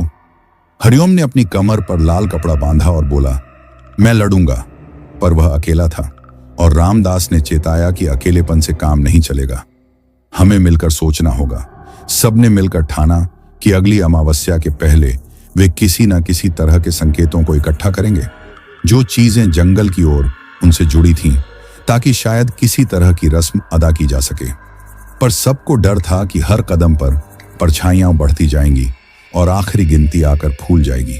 और तभी उसी रात जब सभी लोग थके हारे अपने घरों में लेटे थे, आकाश पर एक तेज सा तारा गिरा। पर जमीन पर गिरते ही वह धुंध बन गया और धुंध के भीतर से एक छोटा सा बच्चा निकला। बच्चा लगभग वही था जो चिंटू की तरह था, गुस्से में नहीं, बस खाली आंखों वाला। उसने गांव की तरफ देखा और बोला, मेरा नाम ले लो। पर किसने उसे पहचाना? किसने कहा कि उसका नाम कौन सा था? सब खामोश रहे और बच्चा धीरे धीरे हवा में नजर नहीं आया, पर उसके शब्द हवा में चमक कर गूंजे, नाम नाम, जैसे किसी पुरानी घंटी की आवाज। और जैसे ही सुबह आई, एक और पत्र मिला। इस बार पत्र नहीं, बल्कि एक पत्थर पर उभरी हुई लकीरें। लकीरों में एक शब्द उभरा था, संग्रह। रामदास ने कहा कि यह उस कड़ी का अगला भाग है। वे सब कुछ इकट्ठा कर रहे हैं, स्मृतियां, नाम, हंसी, आंसू। और इसके बाद जो होगा ये किसी ने सोचा भी ना था। लेकिन अब डर का एक नया रंग आया। ये डर कि कभी वापस मिलने वाली यादें पूरी तरह बदल कर रह जाएं। वे अब हमारी नहीं रह पाएंगी, वे किसी और की भूख बन जाएंगी। यहां कहानी रुकी नहीं, ये तो बस और भीतर जा रही थी। हर नया सीन, हर नया संकेत गांव को अंदर से काट रहा था। और जब शाम हुई, पेड़ों के पीछे से फिर वही स्वर निकला, धीमा पर गहरा, जाने दो या सहेज लो। लोगों के दिलों में एक सवाल उठता रहा, क्या जो खोया था उसे फिर से देना चाहिए, या जो बचना चाहता उसे बचा कर रखना चाहिए? सरोज के कहने के बाद गांव में जो सन्नाटा था वो टूट गया, पर टूटते वक्त ऐसी खनक थी कि सुनने वाले का सीना और तंग हो गया। उस शाम मंदिर के पास कुछ लोग इकट्ठा हुए, रामदास, हरिओम, पुजारी और कुछ बहादुर युवक। पुजारी ने कांपते हुए पूछा, क्या हमें कोई योजना बनानी चाहिए? हरिओम ने धीमी मगर पक्की आवाज में कहा, योजना तब काम आएगी जब हम जानते होंगे हम किससे लड़ रहे हैं। अभी हमारी ताकत सिर्फ नामों और यादों तक सीमित है। उसी रात गांव के पास वाले खेत में अचानक रोशनी उठी। लोग खिड़कियों से झांकने लगे।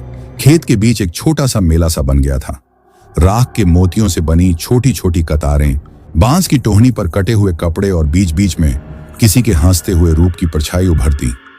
एक बच्चा बोला, वो मेरे पिता की हंसी ले गया था। पिता ने मुंह दबाया और कहा, थामो ना बच्चों, ये खेल नहीं। पर रोशनी बदस्तूर थी, जैसे कोई पुराना त्योहार फिर से मनाया जा रहा हो, पर बिना लोगों के। मध्य रात्रि को अचानक घर घर की घंटियां बज उठी। न किसी ने छुआ थी, न कोई हवा चल रही थी। हर घर के अंदर का पूरा परिवार उठ बैठा। रामदास ने पलकें झपकाईं और बोले, घंटियां सिर्फ आवाज नहीं, वे बुलाहट हैं किसी को उठाने की। सरोज ने कंधे पर हाथ रखकर कहा, अगर वे हमें उठाना चाहते हैं तो हमें यह तय करना होगा कि कौन उठेगा। तभी एक बूढ़ी औरत ने चिल्लाकर कहा, मैं जाऊंगी। सबने उसे रोका, पर वह ढीठ थी। अगर मैंने जीवन के बहते कपड़े नहीं लौटाए तो मैं किसको दिखाकर मर जाऊं? उसकी आवाज में कोई स्नेह नहीं, सिर्फ जिद थी। अगले सीन में गांव के पश्चिमी छोर पर खड़ा एक पुराना बरगद एकाएक चीख उठा। उसकी छाल पे लिखे पुराने नाम, जो 2 पीढ़ियां पहले भुला दिए गए थे, हाय राहत तरीके से चमकने लगे। एक जवान लड़की मीना, जो बार बार सपनों में उसी बरगद के पास गई थी, बोली, पेड़ रो रहा है, देखो उसकी जड़ें किसी के हाथ पकड़ रही हैं। और सच में जड़ों के बीच से छोटे छोटे हाथ बाहर झांक रहे थे, बेचारे से पैर, जैसे किसी ने उन्हें मिट्टी से निकाल दिया हो और कहा, हो लिखो हमारा नाम। उस रात तालाब के पास एक और घटना हुई। कुएं पर खड़ी माया ने देखा कि पानी की सतह पर कोई लिख रहा है। धीरे धीरे अक्षर बन रहे थे। हम भूखे, नाम दो। माया ने कांपते हुए कहा, किसे नाम देंगे? तभी तालाब के भीतर से एक पुराना स्वर उठा, नीचा जैसे पत्थर के अंदर से। पहला तो लिया गया, दूसरा चुन लिया गया, आगे बढ़ो। माया ने जोर से चिल्लाया, हम किसी की भूख नहीं भरेंगे। पर तालाब ने उन शब्दों को निगल लिया और पानी फिर शांत हो गया, मानो कुछ और सुन रहा हो। अगली सुबह बाजार में हुआ कि दुकानों की रैकें अपने आप उलटती दिखीं। कुछ चीजें गायब थीं और कुछ अनजाने वस्त्र वहां पर रख दिए गए। एक दुकानदार दामोदर हड़बड़ा कर बोला, ये सब किसका है? पास खड़ी एक बूढ़ी औरत बोली, ये वही चीजें हैं जिन्हें हमने भूल कर रख दिया था। एक तस्वीर, एक चिट्ठी, एक खिलौना। दामोदर की आवाज में भय झलक था। किसको भूला? तब किसी बच्चे ने धीरे से कहा, हम सब ने। सबको एहसास हुआ कि जो खोया था वो वापस आ रहा है, पर अब एक नई कीमत के साथ। वही दोपहर गांव के एक कोने में छोटी सी अचानक भीड़ जुटी। हरिओम ने आवाज लगाकर कहा, जो खोया हमें दिया जा रहा है उसके बदले हमें कुछ देना होगा। एक युवक ने खौफ से पूछा, क्या देना होगा? हरिओम ने मुस्कुराते हुए कहा, हमारे उन पलों की कीमत, हमारी हंसी, हमारी गालियों की यादें, हमारी पहली सी बातें। युवक बोला, क्या हम अपनी यादें बेच सकते हैं? जवाब में पुजारी ने धीमे स्वर में कहा, हमारी यादें सिर्फ हम हैं, बेच दी तो हम कौन रहेंगे? सब चुप रहे, समझ नहीं पा रहे थे कि आगे क्या करें। रात को अचानक खानाबदोश परछाइयों ने गांव के पुराने स्कूल की दीवार पर खनखनाहट की तरह कुछ उकेरा। एक अक्षर, फिर दूसरा। मास्टर जी ने झट से देखा तो अक्षर बनकर एक वाक्य उभर गया, यादों का हिसाब। मास्टर जी की आवाज कांपी, हम उन बच्चों के लिए क्या कर रहे हैं? सामने बैठी एक दाई ने कहा, हम बचपन से सीखते हैं सहना और भूल जाना, पर अब हमें याद रखना पड़ेगा। और उस रात गांव के कई बुजुर्ग अपने अपने पुराने पत्रों और तस्वीरों को खोले। किसी ने भी नहीं सोचा था कि वही कागज अब उनकी रक्षा का उपाय बनेंगे। अगला सीन अजीब था। रात के बीच में मंदिर के बाहर एक पत्थर का कुंड अचानक सूख गया और उसके भीतर से कोई आवाज आई, एक नया नाम चाहिए। रामदास ने चिल्लाकर कहा, हम ये खेल नहीं खेलेंगे। पर आवाज ने कहा, तुम्हारे हाथ में बची जो चीजें हैं वे सब खेल का हिस्सा हैं। तुम्हारे घर, तुम्हारे रिश्ते, वे सब बट्टे खाते हैं। तभी सरोज आगे आई और बोली, मैं समझती हूं ये हमारा पक्ष है। अगर हमें कुछ लौटाना है तो हम खुद चुनेंगे, पर हमारी शर्त होगी। लोगों ने पूछा, क्या शर्त? सरोज ने कहा, जो भी आगे आएगा उसे यादों की नीलामी में हिस्सा लेना होगा। किसी एक याद को चुनना होगा और उसे वहां छोड़कर आना होगा। उस रात एक और दृश्य आया, जब घरेलू कुत्तों ने अचानक एक ही दिशा में भौंकना शुरू किया, जंगल की ओर। भौंकते हुए शायद उन्हें कुछ दिख गया था। एक लंबी पंक्ति में झटकेदार परछाइयां आगे बढ़ रही थीं और उनके हाथों में छोटी जैसी चीजें थीं, छोटी छोटी वस्तुएं जो गांवियों की यादों की साक्षी थीं। बच्चियों की छोटी, बुजुर्गों की रुमालें, पति पत्नी के बीते हुए पत्र, सब कुछ परछाइयों के साथ चलता दिखा। बच्चों ने रोकर कहा, वो हमारा खेल ले चल रहे हैं। और सच में परछाइयां धीरे धीरे उन चीजों को अपने अंदर समेट लेती जा रही थी। अगला सीन तब हुआ जब नीरा की बहू ने सपना देखा कि नीरा अंगना में बैठकर किसी आवाज से बात कर रही है। नीरा ने कहा, ये बच्चे क्या समझेंगे, उन्हें खिलौने चाहिए नहीं। बहू जाग कर रो पड़ी और बोली, क्या हम अपने बच्चों की स्मृतियों को भी यहां छोड़ दें? सरोज ने पास बैठकर कहा, हमें न केवल सोचने की जरूरत है बल्कि करने की भी। अगर हम पलट कर देखते हैं तो डरते हैं, पर अगर हम सामने देखते हैं तो हम चुनते हैं। बहू ने कहा, मैंने नीरा के लिए एक चीज छुपा रखी थी, एक रुमाल। अगर मैं उसे देती हूं तो क्या उसके लिए कोई फर्क पड़ेगा? सरोज ने हाथ पकड़ा, फर्क तो पड़ेगा। हम अपने हाथों से हिस्सा दे रहे हैं, यही असली मुकाबला है। उसी वक्त हरिओम ने उन्माद में कहा, यदि हम अपना कुछ दे दें तो वे क्या छोड़ देंगे? पुजारी ने धीमे से कहा, वे हमें नाम देंगे और नाम के बिना कोई जिंदा नहीं रह सकता। वहां बैठा एक नौजवान उठा और बोला, तो मैं अपना नाम दे दूंगा। सब हैरान, कैसे? उसने कहा, यदि नाम देना ही पड़ेगा तो मैं अपना नाम चुनूंगा। मैं नाम के बदले कुछ और मांगूंगा। वह कुछ कह ना पाया। उसकी आंखों में ठहराव था। इससे साफ था कि उसकी किस्मत किसी और मोड़ पर जा रही थी। अगले दृश्य में गांव के बच्चे फिर से सपने में उसी गड्ढे के पास खड़े थे, पर इस बार गड्ढे के किनारे कुछ लिखा था, जो देता है वह मुक्त होता है। चिंटू ने आवाज में कहा, मैं डरता नहीं। उसकी मां ने उसे पकड़कर रोते हुए कहा, तुम्हें डरना चाहिए, तुम छोटे हो। पर चिंटू ने सिर हिलाया, मां, मुझे लगता है वो हमें कुछ वापस दे रहा है, पर हमें भी कुछ देना होगा। लोगों को इस बात पर शक हुआ, क्या सच में निर्दोष बच्चा यह समझ गया था कि सस्ता क्या है और क्या महंगा? रात बढ़ते बढ़ते गहरे हुए और गांव के लोग थकते गए। सरोज ने लोगों को इकट्ठा किया और कहा, हम कल सुबह एक सूची बनाएंगे उन चीजों की जो हमें देना है और जो हमें चाहिए। रामदास ने थपकी दी, ये एक व्यापार जैसा है, पर इस बार दाम हमारी जिंदगी का है। पुजारी ने फुसफुसाया, हम भगवान से प्रार्थना कर सकते हैं, पर यह हमारी इंसानियत का फैसला है। और जैसे ही लोग बिस्तरों की ओर लौटे, जंगल से धीमी धीमी गूंज आई, गिनती बढ़ेगी और तुम्हारी शर्तें भी। अगले दिन का सवेरा गांव के लिए किसी परीक्षा से कम न था।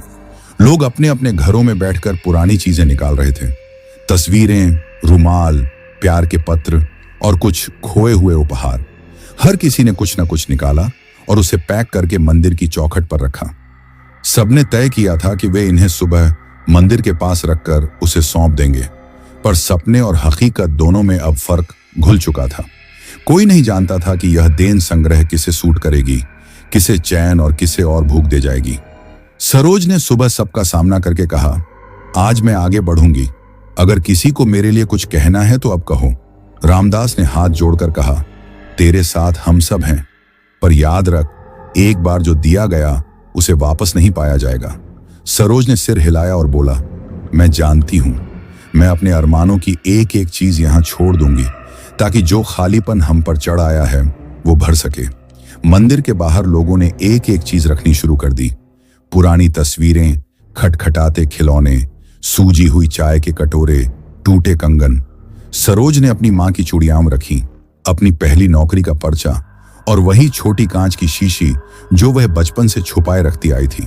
उसने धीरे से कहा, यह मेरी कीमत है। बच्चे चिंटू ने मुट्ठी में अपने छोटे छोटे खिलौने दिए और बोला, मां, क्या मैं भी जा सकता हूं? सरोज ने उसे प्यार से छूकर कहा, तुम्हारे लिए और रास्ते हैं। जब सभी चीजें मंदिर की चौखट पर रख दी गईं, तो रामदास ने खोपड़ी को बीच में रखकर मंत्र पढ़ना शुरू किया। हवा ऐसे सिकुड़ी कि मानो पूरे गांव की सांसें एक साथ थमी हों।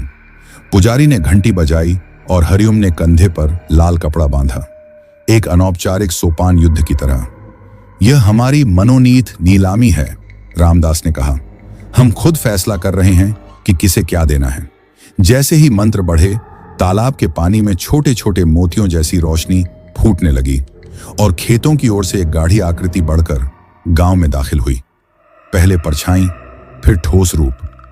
चेहरा था तो मानवीय, पर आंखें खोखली और भीतर से राख झर रही थी। आवाज गहरी हुई, तुमने मेरी भूख की गिनती बढ़ती देखी, अब मैं तुम्हारा सौदा सुनूंगा। सरोज ने कदम बढ़ाया और अपने हाथ में रखी शीशी खोलकर कहा, यह मेरी कीमत है, मेरी बचपन की खुशी, मेरी शर्म, मेरे सारे चिपके हुए सपने। अगर तुम इन्हें खा लेती हो तो सुना दे, हमें खाली क्यों छोड़ा। आकृति ने उसका चेहरा देखा और अचानक गांव के चारों ओर हवा गूंज उठी। सभी पुरानी यादों की आवाजें, हंसी रोना, सारे पुराने गीत। अगर तू देगी तो मैं ले लूंगा, पर मेरी मांग बड़ी है, आकृति बोली। रामदास ने तेजी से मंत्र बदले और पुश्तैनी ताबीज उठाकर सरोज के माथे पर छुआ। तू समझदारी से चुनी है।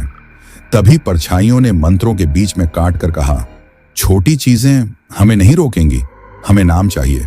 हवा में नाम उभरने लगे। कुछ नाम पुराने पुश्तैनी थे, कुछ ऐसे जिन्हें गांव ने खुद कभी याद तक नहीं किया था। हर नाम के साथ परछाइयों की शक्ति कुछ और गहरी होती गई।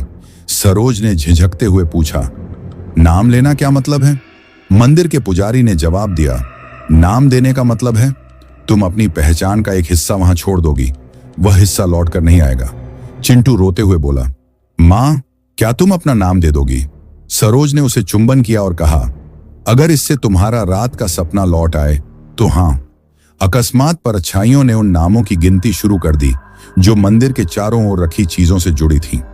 पहला, तुम्हारी मां की चूड़ियां। चूड़ियां हवा में उड़कर परछाइयों में समा गईं और रामदास की आंखों से एक आंसू गिरा। दूसरा, तीरा। परछाइयों की गिनती में ठहराव आया। एक धीमी सी दहाड़ उठी और गांव के बच्चों ने देखा कि जंगल की तरफ से एक बड़ा सा फव्वारा टपक उठा। पानी नहीं, स्मृतियां टपक रही थीं।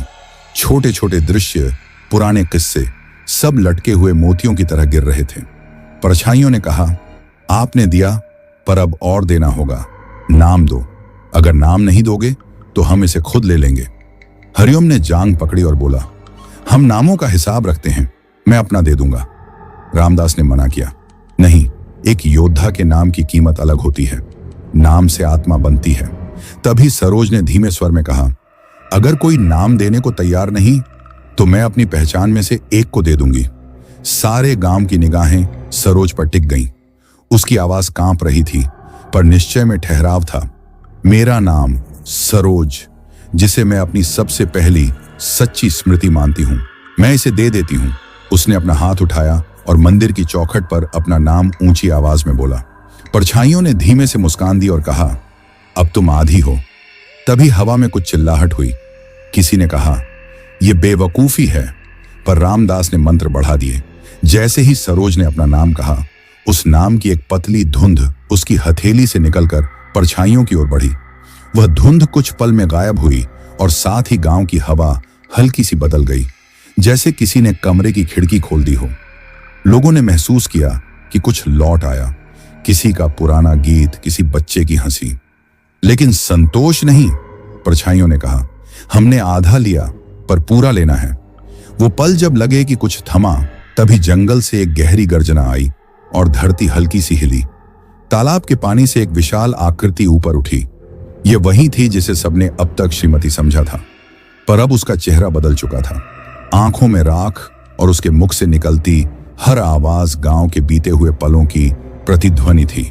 तुमने देना शुरू किया, पर किस कीमत पर? वह बोली।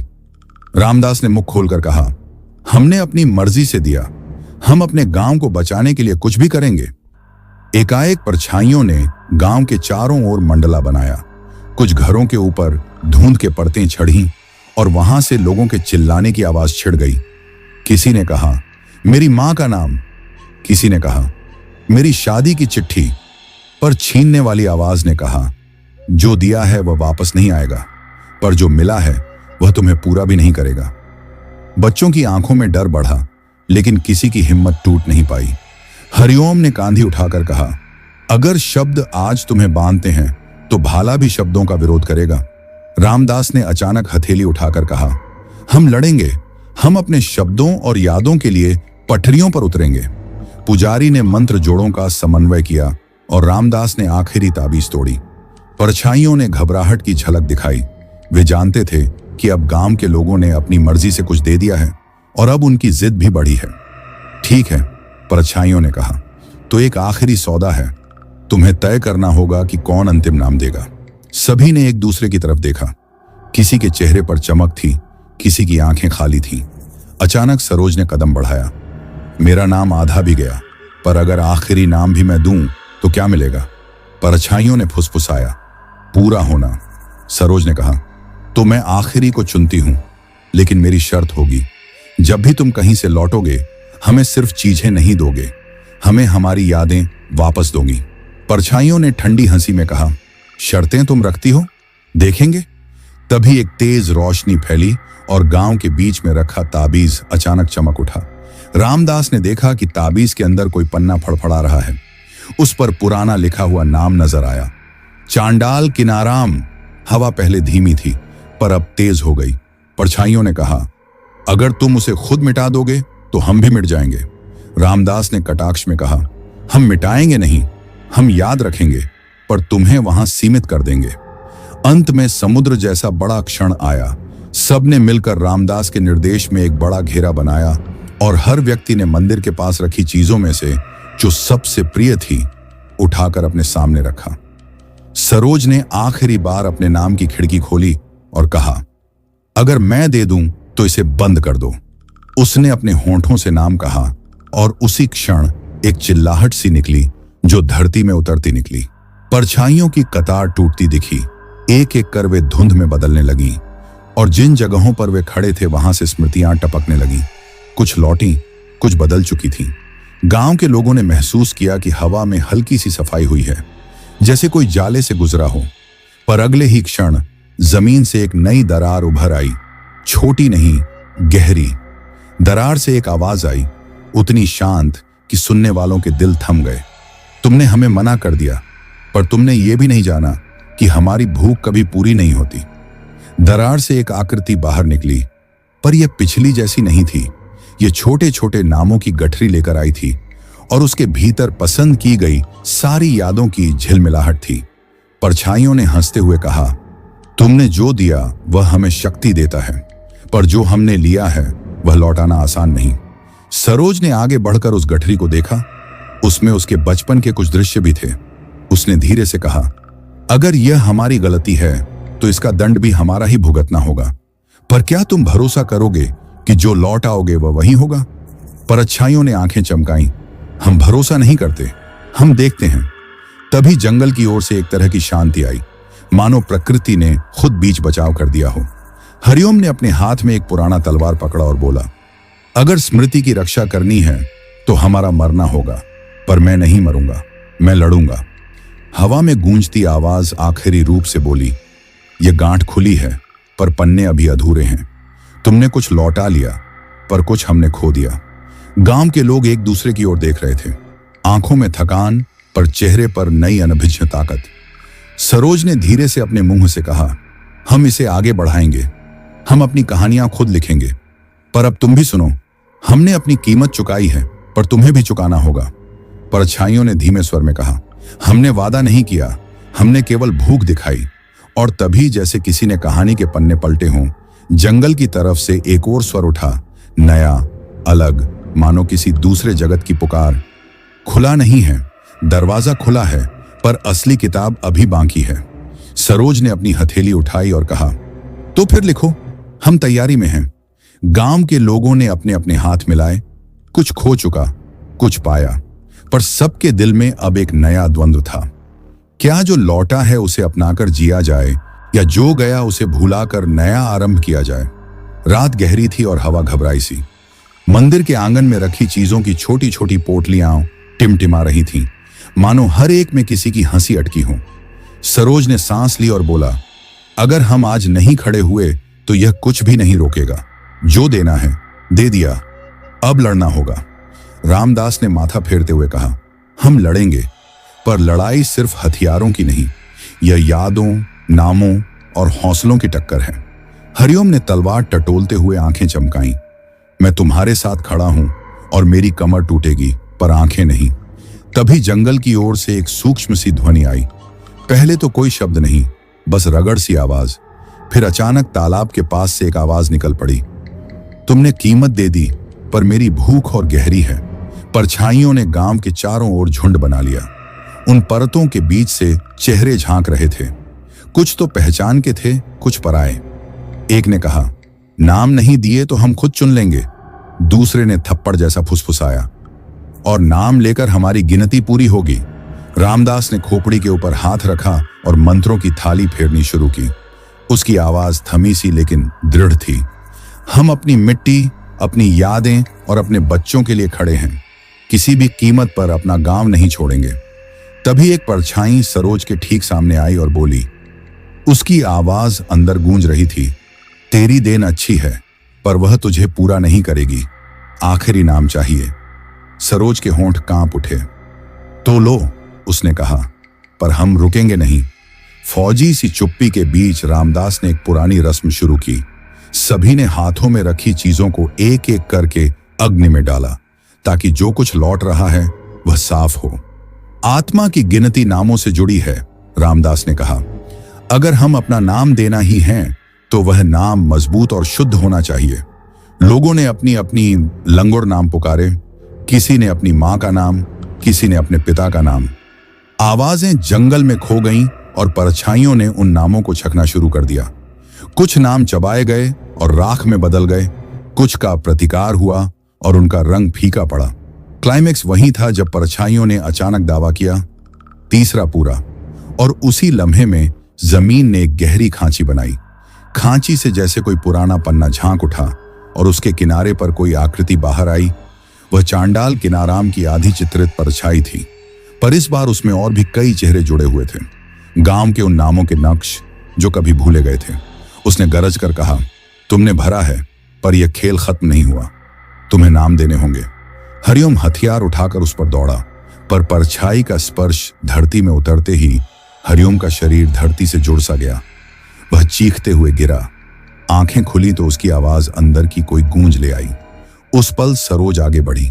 उसने अपने हाथ में बची हुई छोटी कांच की शीशी उठाई, जो उसकी पूरी बचपन की यादों की चाबी थी, और पूरे गांव के सामने कहा, यह मेरा आखिरी नाम है।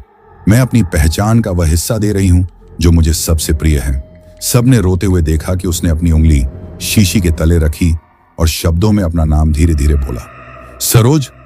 जैसे ही शब्द बाहर निकला, शीशी से एक धीरे धीरे धुंध निकली और उसने परछाइयों को घेरा। एक तेज हवा चली, मानो कोई दरवाजा बंद हुआ हो। परछाइयों की कतारें विस्फोट सी हुईं, कुछ गायब हो गईं, कुछ राख बनकर हवा में उड़ गईं और कुछ गड्ढे में गिरकर एक अजीब सी चमक छोड़ गईं। पर यह पूर्ण विजय नहीं थी। उसी क्षण जमीन की एक ओर दरार फूटी और अंदर से एक गहरी उच्च स्वर की हंसी निकली। तुमने दिया, लेकिन तुम्हारी देने टुकड़े टुकड़े हैं। हमने कुछ लिया है, कुछ हमने बदल दिया है। तालाब से जो स्मृतियां लुढ़क कर आईं, उनमें कई अजीब रूप बदल कर निकलने लगी। किसी की मां की हंसी बदरंग थी, किसी बच्चे की पहली गलती अब डर बनकर दिखी। लोगों ने पाया कि जो लौटा है वह पूरी तरह वैसा नहीं था जैसा दिया था। उनका कुछ हिस्सा हमेशा के लिए दूसरी तरह का हो गया था। रामदास ने मुख सिकोड़ा और बोला, हमने जो मांगा वह लौटा नहीं, पर हमने जो बचाया उसे अब हमें संभालना होगा। क्लाइमेक्स का असली पल आया जब परछाइयों ने आखिरी चुनौती रखी। हम उन नामों में से 5 चुनेंगे जिन्हें हम हमेशा के लिए साथ ले लेंगे। यदि तुम इन 5 में से किसी को रोक सको तो हम पीछे हटेंगे। गांव में सन्नाटे के बीच सरोज ने कदम बढ़ाकर कहा, तुम चुनोगे पर हम भी चुनेंगे। हम अपनी यादों और अपनी पहचान का हिसाब देंगे। रामदास ने पूंछी हुई सूची निकाली। उन 5 नामों की खुद खुद उभरती हुई लकीरों को देखकर सब दहल गए। उसमें कुछ वे नाम थे जो अभी अभी गांव वालों के दिलों से उठाए थे। मोहनलाल का बचपन, नीरा की हंसी, चिंटू की नादानी, हरिओम का पुराना शौर्य और पुजारी का बचपन का विश्वास। परछाइयों ने कहा, इनमें से जो भी नाम हम चुन लें, वह व्यक्ति उसका अंश हमेशा के लिए खो देगा। गांव वालों की निगाहें टकराईं। हरिओम ने गले से आवाज निकालते हुए कहा, मुझे मेरे शौर्य का अंश न दो, मैं अपने गांव के साथ रहूंगा। मोहनलाल ने धीरे से कहा, मेरे बचपन की यादें मेरी निजी हैं, पर अगर वह हमारी पीढ़ियों को बचा सकती हैं तो मैं सह जाऊंगा। चिंटू की मां ने रोते हुए कहा, मेरे बच्चे का बचपन मत छीनो। सरोज ने कहा, हम चुनेंगे पर हम हर धमकी से पीछे नहीं हटेंगे। आखिरी निर्णायक क्षण तब आया जब सरोज ने कहा, हम 5 नाम खुद चुनेंगे, पर हम उन्हें अपने अपने हिस्सों में बांट देंगे। कोई एक व्यक्ति पूरी तरह न खोए। इससे जो नाम चुने जाते हैं वे हम सबकी साझा याद बनेंगी। परछाइयों ने थोड़ी देर के लिए आवाज ही नहीं की, फिर धीरे से कहा, ठीक है, पर इसका अर्थ यह है कि तुम हर उस चीज का भुगतान करोगे जो तुमने भूलने का निर्णय लिया था। रामदास ने कहा, हमने कई चीजें भूल कर रख दी, अब उन्हें याद रखने का बोझ हम लेंगे। और फिर शुरू हुआ आखिरी बंटवारा। गांव वालों ने अपने अपने हिस्से से कुछ यादें दे दी, छोटे छोटे टुकड़ों में बांटकर। कोई अपने पहले गीत का एक एक शब्द दे रहा था, कोई अपनी मां की हंसी की एक छोटी सी धुन, कोई बचपन की एक तस्वीर की रेखा। जब 5 नामों के छोटे छोटे हिस्सों का सेतु बनकर परछाइयों के सामने झुका, तो परछाइयों की शक्ति कुछ कम हुई। उनकी परतें फटीं और उनमें से निकले उन नामों के धागे गांव की हवा में बिखरे। ठीक है, परछाइयों ने कहा, तुमने हमें नामों के छोटे टुकड़े दिए, पर हमारी भूख अभी भी बची हुई है। यह तुम्हारे ऊपर एक नया दायित्व छोड़ेगा, अपनी यादों को संभालना। तब अचानक एक हल्की सी रोशनी ने परछाइयों को बांधकर गड्ढे में खींचना शुरू किया। पर यह काम पूरा नहीं हुआ। कुछ खुरदरापन परछाइयों की परतों पर रह गया, मानो किसी हिस्से को काट कर किसी ने रख दिया हो। घेरा पूरी तरह बंद नहीं हुआ, पर जो खुला था वह पहले जैसा भयानक नहीं था। कुछ स्मृतियां लौट आईं, पर उनमें से कुछ की रंगत थोड़ी बदली हुई थी। उस रात गांव में चिल्लाहट भी आई और राहत भी। बच्चों की हंसी कहीं कहीं वापस लौटी। मंदिर की घंटी फिर हल्की सी बजने लगी। रामदास ने थरथराते स्वर में कहा, हम जीत नहीं गए, पर हमने कुछ वापस पा लिया। इसके लिए कीमत चुकानी पड़ी। हरिओम ने तलवार जमीन पर रखकर कहा, हमने सीखा कि यह लड़ाई एक रात की नहीं, यह लड़ाई हमारे हर दिन की होगी। सरोज ने अपने हाथ को सामने रखा। उसकी हथेली पर एक नया सा निशान उभर आया था, एक महीन सी रेखा। यह निशान हमें याद दिलाएगा कि हमने क्या दिया और क्यों दिया। मोहनलाल चिल्लाया, और जो बाकी बचा है वो कहीं और भी होगा। हमें सजग रहना होगा। क्लाइमैक्स के बाद की सुबह ने गांव पर अजीब सी शांति छोड़ दी थी। न तो पूरी राहत, न ही पूरा डर, परंतु एक बात साफ थी, परछाइयां पीछे हट गई थीं, पर उनकी सरसराहट अब भी पेड़ों के पत्तों में फुसफुसाती थी। मंदिर के पास रखी कुछ चीजें अब बदली हुई दिखती। तस्वीरों के कुछ हिस्से गायब थे, कुछ चौपों सी मिट्टी में तैयार हो गए थे। बच्चों की कहानियां बदल गईं। कुछ नए किस्से वहां उभर आए जो पहले कभी नहीं सुने गए थे। गांव वालों ने तय किया कि वे हर साल उसी तारीख को इकट्ठा होंगे, न तो भूलने के लिए, न ही डर को बढ़ाने के लिए, बल्कि यह देखने के लिए कि क्या जो लौट आया वह सुरक्षित है। पर कहानी खत्म नहीं हुई, क्योंकि गड्ढे की सतह पर अब भी एक पतली रोशनी जलती रहती थी और जंगल की उस गहराई में किसी ने ध्वनि सुनी, एक धीमा सा स्वर, मानो कोई पन्ना अभी भी पलटने को कह रहा हो। सरोज ने आंखें बंद करके कहा, हमने एक दौर जीता, पर हमें अगला भी लड़ना होगा। यादों की रक्षा अब हमारी जिम्मेदारी है। गांव वालों ने उसकी बात को गले लगाया, पर उनमें से हर एक ने अपने अंदर एक खाली जगह पाई, एक ऐसा खालीपन जिसे भरना अब उनका काम था। रात के बाद भी गांव की हवा में एक अलग सी चमक थी, न तो पूरी तरह उजाला, न अंधेरा। लोग सुबह उठे तो देखा कि खेतों में कुछ नुक्कड़ सा चमक रहा है, जैसे किसी ने सोने की रेखाएं मिट्टी पर खींच दी हों। हरिओम ने झुककर देखा और कहा, यह हमारे दिए हुए हिस्से की झिलमिलाहट है, पर सावधान रहो, यह शुद्ध नहीं। उसकी आवाज में थकान थी, पर आंखों में जंग की आग अभी बुझी नहीं थी। उस दिन गांव में बच्चों को स्कूल भेजने का फैसला हुआ, पर रास्ता नहीं सीधा था। स्कूल की चौखट पर एक नई रेखा उभरी थी, राख की पतली लकीर, और उसके ऊपर छोटे छोटे अक्षर बने थे, याद रखना। मास्टर जी ने बच्चों को खड़ा किया और बोले, आज तुम सब अपने अपने दादा दादी की सबसे पुरानी कहानी सुनाओगे। बच्चों ने झिझकते हुए एक एक कहानी बताई। कहानियों के भीतर कुछ अजीब मोड़ थे। कोई कहानी अचानक किसी अजनबी का नाम ले लेती, तो कोई कहानी बीच में रुक कर कहती, और फिर वह गायब हो गया। बच्चियों की आंखों में अब कोई पुरानी समझ दिखने लगी, जैसे वे किसी चीज को महसूस कर रही हों जो बड़े नहीं देख पाते।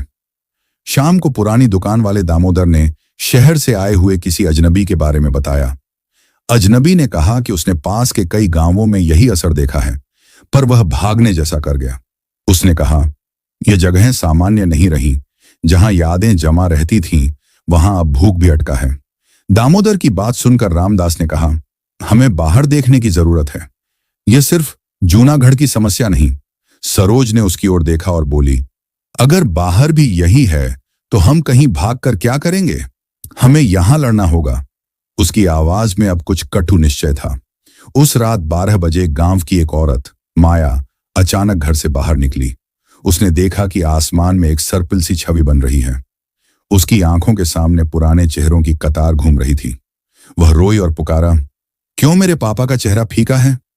तभी पेड़ों से एक हल्की सी आवाज आई, तुमने उसे बदल दिया था। माया के होंठों से शब्द टूटे, नहीं, मैंने नहीं बदला। पर आवाज ने कहा, बदल तो गया, क्योंकि तुमने उसे भूलने दिया। माया गिर पड़ी और पूरे गांव में हाहाकार मच गया। अगले दिन कुछ युवक जंगल की ओर गए, न तेज आखिरी टुकड़े देखने, न लड़ने की नाप, बस यह समझने की क्या चीजें बाहर भी बदल चुकी। जंगल के किनारे पहुंचते ही उन्हें कुछ चेहरों के आकार मिले, पत्थरों के बीच उभरती परछाई, जैसे किसी ने मिट्टी में चेहरे उकेरे हों। एक युवक बोला, ये वही नाम है जो हमने अभी बांटे थे। तभी पीछे से धीमी धीमी ताल सी आई, जैसे कोई दूर से गिनती कर रहा हो। युवक वे सब सुनकर भागे, पर कुछ ने महसूस किया कि उनकी टांगों के नीचे जमीन धीरे धीरे ढुलक रही थी, जैसे किसी ने उन्हें खींचना चाहा हो। 3 दिन बाद गांव के वृद्धों ने मिलकर पुराने रिवाजों की किताबें निकाली। पन्नों पर घिसे हुए मंत्र, पुराने गीत और कुछ ऐसे चिन्ह जो अब किसी ने पढ़े ही नहीं थे। पुजारी ने कहा, हमने जो दिया वो लौटा, पर उसका स्वाद बदल गया है। पुराने मंत्रों में अब नई पंक्तियां उभर आई हैं। रामदास ने उन पंक्तियों को पढ़ा तो उसकी त्वचा सिहर उठी। वो पंक्तियां किसी को बुलाने की नहीं, किसी से सौदा करने की धमकी सी थी। अगर हम इन्हें पढ़कर सही अर्थ से जिएंगे तो हो सकता है कुछ और लौट आए, उसने कहा। पर बातें अब आसान नहीं रहीं। इसी बीच सरोज को सपने आए। वह सपनों में उन खोई हुई चीजों के बीच चलती दिखी, पर हर चीज के पीछे एक छोटा काले धब्बे सा दिखता था। किसी ने कहा, वह धब्बा वह हिस्सा है जो बदल गया। सरोज ने पुकारा, अगर मैं उसे छू लूं? आवाज आई, तू बदल जाएगी।